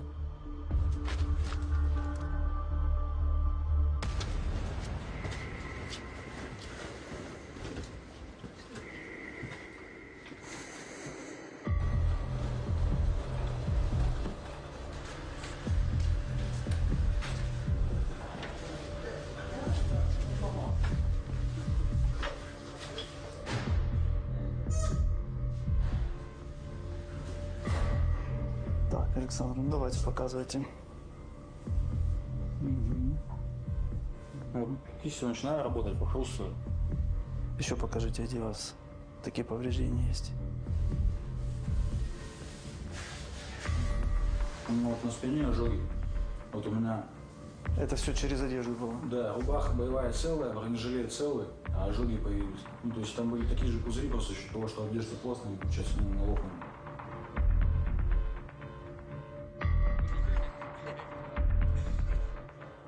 Получили задачу на штурм высоты. Подошли к блиндажам, подошли тихо. Кинули гранату в печную трубу. Кинули вторую. И вот после взрыва второй, ну и они уже крикнули, что сдаемся. Мы зашли в блиндаж, связали, начали допрашивать. Буквально там через несколько минут сразу первый сброс. Хлопок, характерное шипение. Ну и вот почувствовали жжение в глазах, тяжело дышать стало. То есть я сразу салфеткой на лицо накрыл. Запаха характерного какого-то там миндаля, допустим, хлора. То есть, ну, он был, вспомнить, как его, ну, как это было, то есть нас народу много было, 15 человек. Шок был, да, и поэтому, то есть как-то сейчас что-то вспомню, как там было.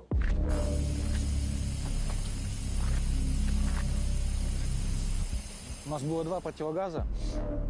Вот парни одели противогазы вдвоем. У меня с собой были салфетки влажные. Я вот 4 штуки вместе сложил, закрыл полностью лицо, ну и вот через них начал дышать. Пленные начинают прям паниковать, ну то есть и так кислорода не хватает, и еще вот эти вот лишние движения. Вот начинается давка, паника. Я уже слышу, как парни как бы кашляют, кровью захлебываются.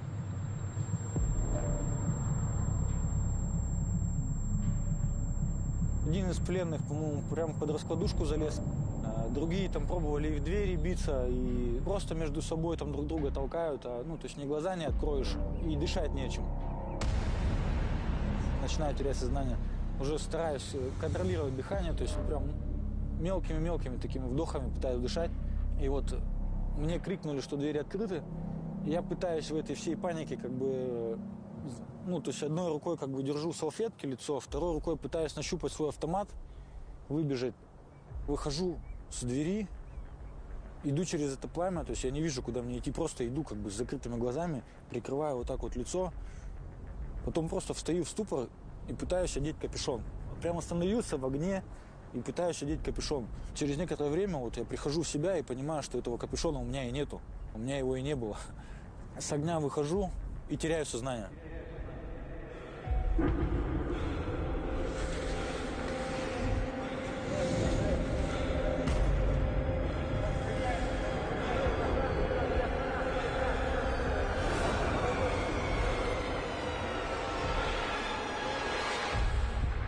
Вот очнулся, перебежал под навес и вот начали надуваться волдыри.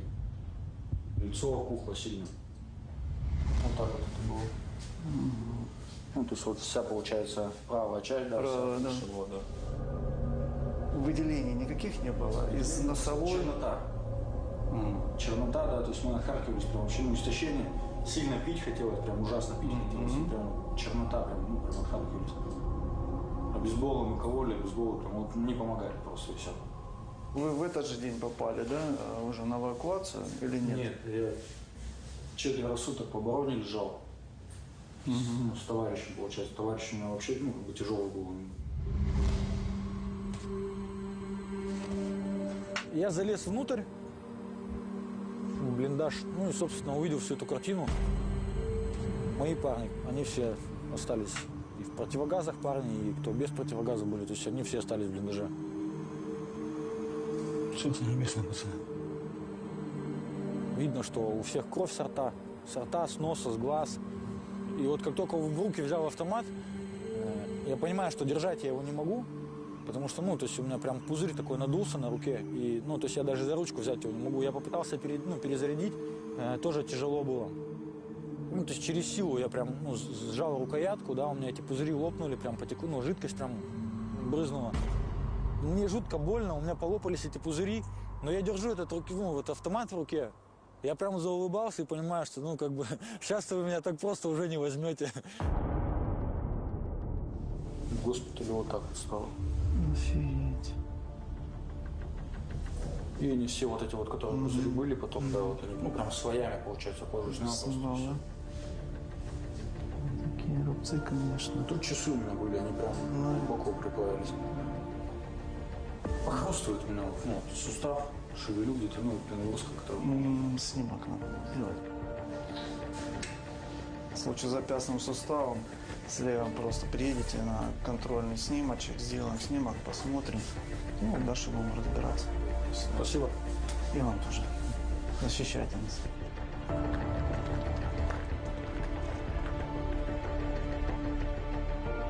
Иприт как раз очень такая неприятная штука, то есть он общенарывного действия, то есть оставляет жуткие язвы на теле.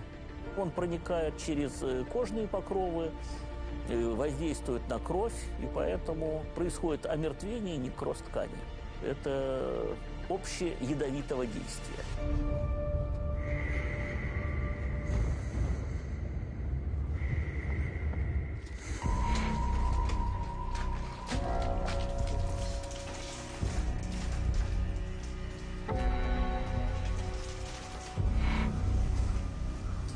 Похоже, была какая-то лаборатория по производству химических веществ.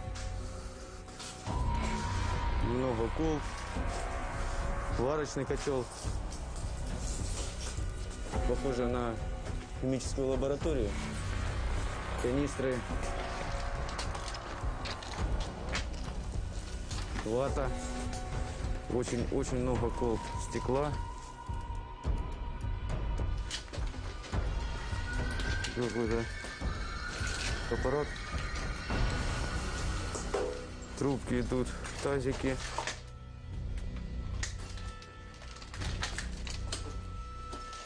Мы находимся в промзоне неподалеку от коксохимзавода. Собственно, я думаю, там не одна такая лаборатория была. И действительно очень много случаев с передовой по поводу использования украинскими войсками химического оружия. И, к сожалению, большинство случаев является летальный исход.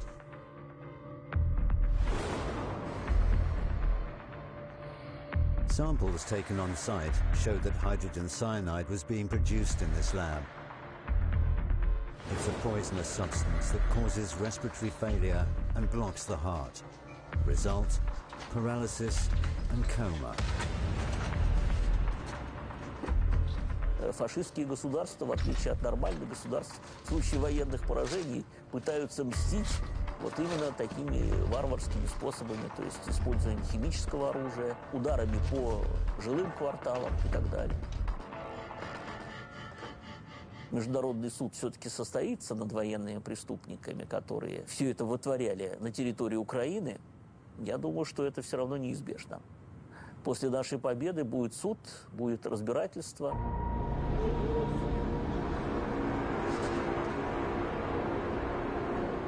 Они за все ответят. Ответят. И перед Богом ответят, и перед нами ответят. Без ответа ничего не остается. Вот как ни крути. Всему свое время.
There are very strong pro-militarist sentiments in European countries. The Kremlin says it's watching as EU elites openly admit to how far they're willing to go to continue the fight against Russia. You know, we will eat grass rather than become a Russian colony again. Kiev's mayor proposes lowering the draft age yet further in Ukraine. as his own children are safely protected from enlistment, living it up in Western Europe and America. Plus this hour, injuries and large-scale damage is reported in the West Bank following an alleged arson attack by Israeli settlers. Affected locals say their belongings are in ashes. The settlers had attacked the house, burned cars, feed, and straw, and had taken the sheep and cows out of their pens. Some are still missing, and everything was destroyed, burned before our eyes. We lost everything. I lost the car and everything inside it.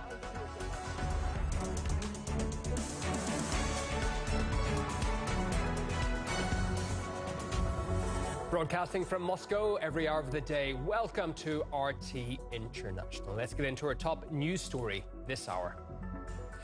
EU states are travelling down a warpath, sacrificing their own economies in the process. That's the view of Kremlin spokesperson Dmitry Peskov, who pointed out Europeans are being forced to dig deep into their pockets for the plans of their leaders as energy bills spiral and military spending balloons across the bloc.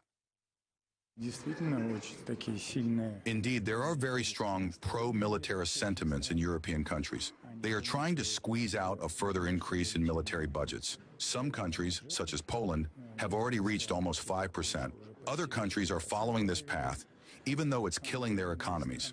You'd have to suggest that with the European Union itself saying that they're going to spend or want to spend 800 billion euros of European taxpayers' money on war, it's hard to deny that it seems to be a real move towards militarization here in Europe. Now, the usual suspects are pushed to the front and center of this, regardless of what ordinary citizens think. And that, at this time, is one of the biggest armies in Europe and which is driving huge militarization, and that's Poland. And their foreign minister, a guy called Radek Sikorski, the man who very famously said, "Thank you, USA," when the Nord Stream was blown up, the husband of Anne Applebaum, a very well-known American journalist and Democratic contributor. And also, interestingly, Boris Johnson's old classmate in a very posh school in England. He has been really at the forefront of saying, look, you're going to suffer. We're going to have to spend more money in this coming war with Russia, despite the fact that there's no evidence whatsoever that there's going to be a war. Let's have a listen to what Mr. Sikorski had to say. You know, we will eat grass rather than become a Russian colony again. Now, it's interesting when Mr. Sikorski says we. When he says we, who does he mean? Does he mean the political elites like him and his wife? Are they the ones that are going to have to eat grass as the elites make their way to the bunkers, paid for by the taxpayers of the ordinary Poles? But it doesn't just end with the Poles. Now, the Poles, of course, as I said, have one of the biggest land armies in Europe, probably one of the second biggest in NATO after Turkey. And the other real engine of this militarization, despite not being a member of the European Union anymore, of course, is the UK. Now, the UK, many analysts and many of my colleagues in journalism would suggest that are a real dynamo in perpetuating the conflict in Ukraine. We know that Boris Johnson was centrally involved in stymieing and stopping a peace agreement very early in the conflict in 2022. There's a guy called Al Kearns, who used to be a full-time Royal Marines officer. He's now a reserve officer, but he's also a junior minister in the British Ministry of Defence in charge of veterans. And if he gets his way and people like his boss, Mr. Starmer, get their way, there's going to be a lot more British veterans. But there's only 70,000 people in the British Army, which would last, according to their own analysts, about 3 or 4 days in a conflict with Russia. Let's have a listen to Mr. Al Kearns saying that there will be suffering. People will have to go hungry, but we're going to have to spend more money again on this phantom war with Russia. Remarkable stuff. Let's have a listen. In the past, we haven't been, for 10 years, we haven't been really good at articulating what does the war in Ukraine really mean for the UK? Well, it's the biggest contributor to the cost of living crisis. But if you were to ask your average person on the street, they wouldn't associate the war in Ukraine to the cost of living crisis. Now, there's no attribution around Jaguar Land Rover, but Jaguar Land Rover bailout was $1.5 billion. That's half the two-child benefit cap to support Ukraine, for the simple reason that if, and I don't think it will happen, but if Ukraine were to fail, it will cost us much more. Yeah, so the British and the Poles, very closely aligned here. If you like, the tip of this spear, very Russophobic. cultivating this idea of fear, trying to justify this huge spending. Well, they have serious problems in their own countries. Now, of course, there's always a common sense narrator. But in Europe at the moment, here in Europe, that usually now has a Hungarian or Slovakian accent. And it definitely is the case when you listen to Viktor Orban talking about what's happening within the European Union, that these meetings to decide what to do with Ukraine aren't really about trying to find peace. They're about how they're going to prepare for war with Russia. On the one hand, we're being told Russia can't complete the war in Ukraine. On the other hand, we've been told that Russia is a great threat to Europe and to the rest of the world. It's Russophrenia is the actual term coined by another Irish journalist, Brian MacDonald. Now, Viktor Orban, the Hungarian leader, has pointed out that the British, that London wants absolutely nothing to do with peace, that there's a perfectly good peace deal on the table, but they seem to want to push for continued escalation and war. It got stuck over territory. So in April 2022, a Russia-Ukrainian agreement was on my desk. I saw the document. We were close then, and then it was smashed. The Anglo-Saxons smashed it, not the Ukrainians. What's interesting about the British in particular being so aggressive towards Russia is they don't share a border with Russia. And if there was a land conflict with Russia, Britain's a long way away from that war, as they are a long way away from what's happening in Ukraine today. Now, interestingly, another country that fought a war with Russia, that has a border with Russia, is Finland. And they ended up, much as Ukraine looks like it's going to do, with a much smaller country after that conflict. And that's Finland. And Finland's ex-president has pointed out the kind of ludicrous situation where the Russians are talking to the Americans, then the Americans are going to brief the Europeans on what those discussions were about. The Russians and the Americans are talking to each other, to China, to BRICS, to everybody else, but the Europeans seem to only be talking to each other. And that's been pointed out by him when he mentioned exactly that reality. I still see something rather absurd in the situation where Europeans declare that they won't talk to Putin, the war criminal, yet Trump talks to him, and then we go and listen to find out what they discussed. At the same time, we worry slightly that they might talk over Europe's head. I think it might be wise for Europe, too, to hold those discussions itself, just as Trump does. And of course, the reality is, and most analysts, objective analysts and journalists know, that what Europe has done and the British have done is they've lit the fire in Ukraine at Maidan with the assistance of the Americans, of course, but they're now carrying this millstone of funding the ongoing war, the failing war in Ukraine, as town after town, city after city is swallowed up by the Russian advance, as slow as it may be. They know that the only thing that they can do now is perpetuate this war and hope that Russia, in some way, escalates the war to justify a lot of this Russophobic imagination. 800 million on weapons. Ordinary European citizens have absolutely no desire to fight a war with Russia, and they certainly have no desire to spend 800 billion euros on a war which they see as being probably manufactured. And it doesn't seem to be stopping the political elites in Brussels and London. They seem determined, as Dmitry Peskov said, to push this to the very, very limits. Shea Bowes. Well, with Europe draining its coffers, children of Ukrainian politicians have been seen flashing their parents' cash across the EU, dodging mobilization. That's as Kiev's mayor says he fully supports calls to lower the age of conscription. Last year, it was moved from 27 to 25, and Ukraine is now planning to slash that further by 3 years. His own sons would qualify, but they're safely living abroad and having quite the time of it. We have huge problems with soldiers, with human resources.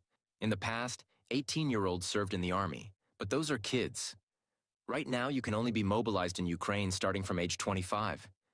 You could lower it by a year or two, to 23 or 22. We have to give it to Klitschko because he does have a point. Ukrainian army has been starving on manpower for quite a while now. And indeed, Ukrainian commanders all across the front line have been really complaining about the fact that they aren't getting enough reinforcements. The reinforcements they get aren't par to the tasks, to the objectives that they seek to achieve on the battlefield. And after all, literally hundreds of thousands of Ukrainian soldiers have deserted, have gone AWOL. because, after all, forced mobilization isn't exactly a recipe to success in terms of motivating people to go to the front lines where they are very likely to die or to be left as a disabled individual. But at the same time, Klitschko's latest remarks, they have had an effect on the Ukrainian society, but not in a way that Klitschko probably had hoped. Because, see, Klitschko himself has 3 children, all of them above the age of 20 years old, and pretty much none of them are really rushing to the conscription offices to get themselves drafted. Here's a video of how his 2 younger children spent their life abroad.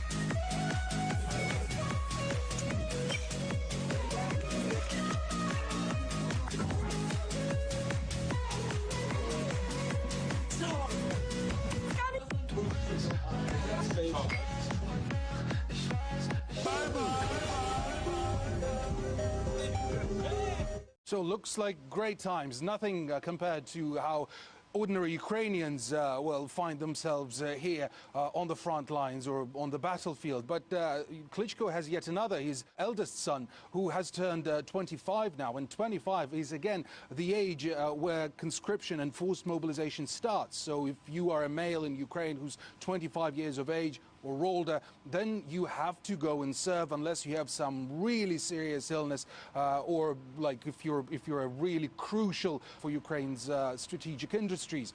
So his elder son is also nowhere to be found near the front lines. He enjoys life commuting apparently between the United States and Europe, again enjoying his life. So this is what ordinary Ukrainians have really been directing their attention to, because, well, why do their sons, fathers, brothers, uncles have to go sustain severe injuries on the battlefield, die there in hundreds of thousands, and Klitschko, those who are advocating for mass mobilization, those who are pushing for the lowering of conscription age, their children enjoy a drastically different lifestyle. Here's one of Ukraine's, I'd say, key propagandists. How he been justifying his children enjoying a lavish lifestyle abroad. Are your sons of military age? Some of them aren't here. Not here? No, not here, because it's dangerous. Have you considered having any of them, or perhaps they have expressed the desire to join the armed forces? 2 of my sons were not born in Ukraine. One of them has U.S. citizenship. He is American. The second one has lived in America for many, many years. They both live in America.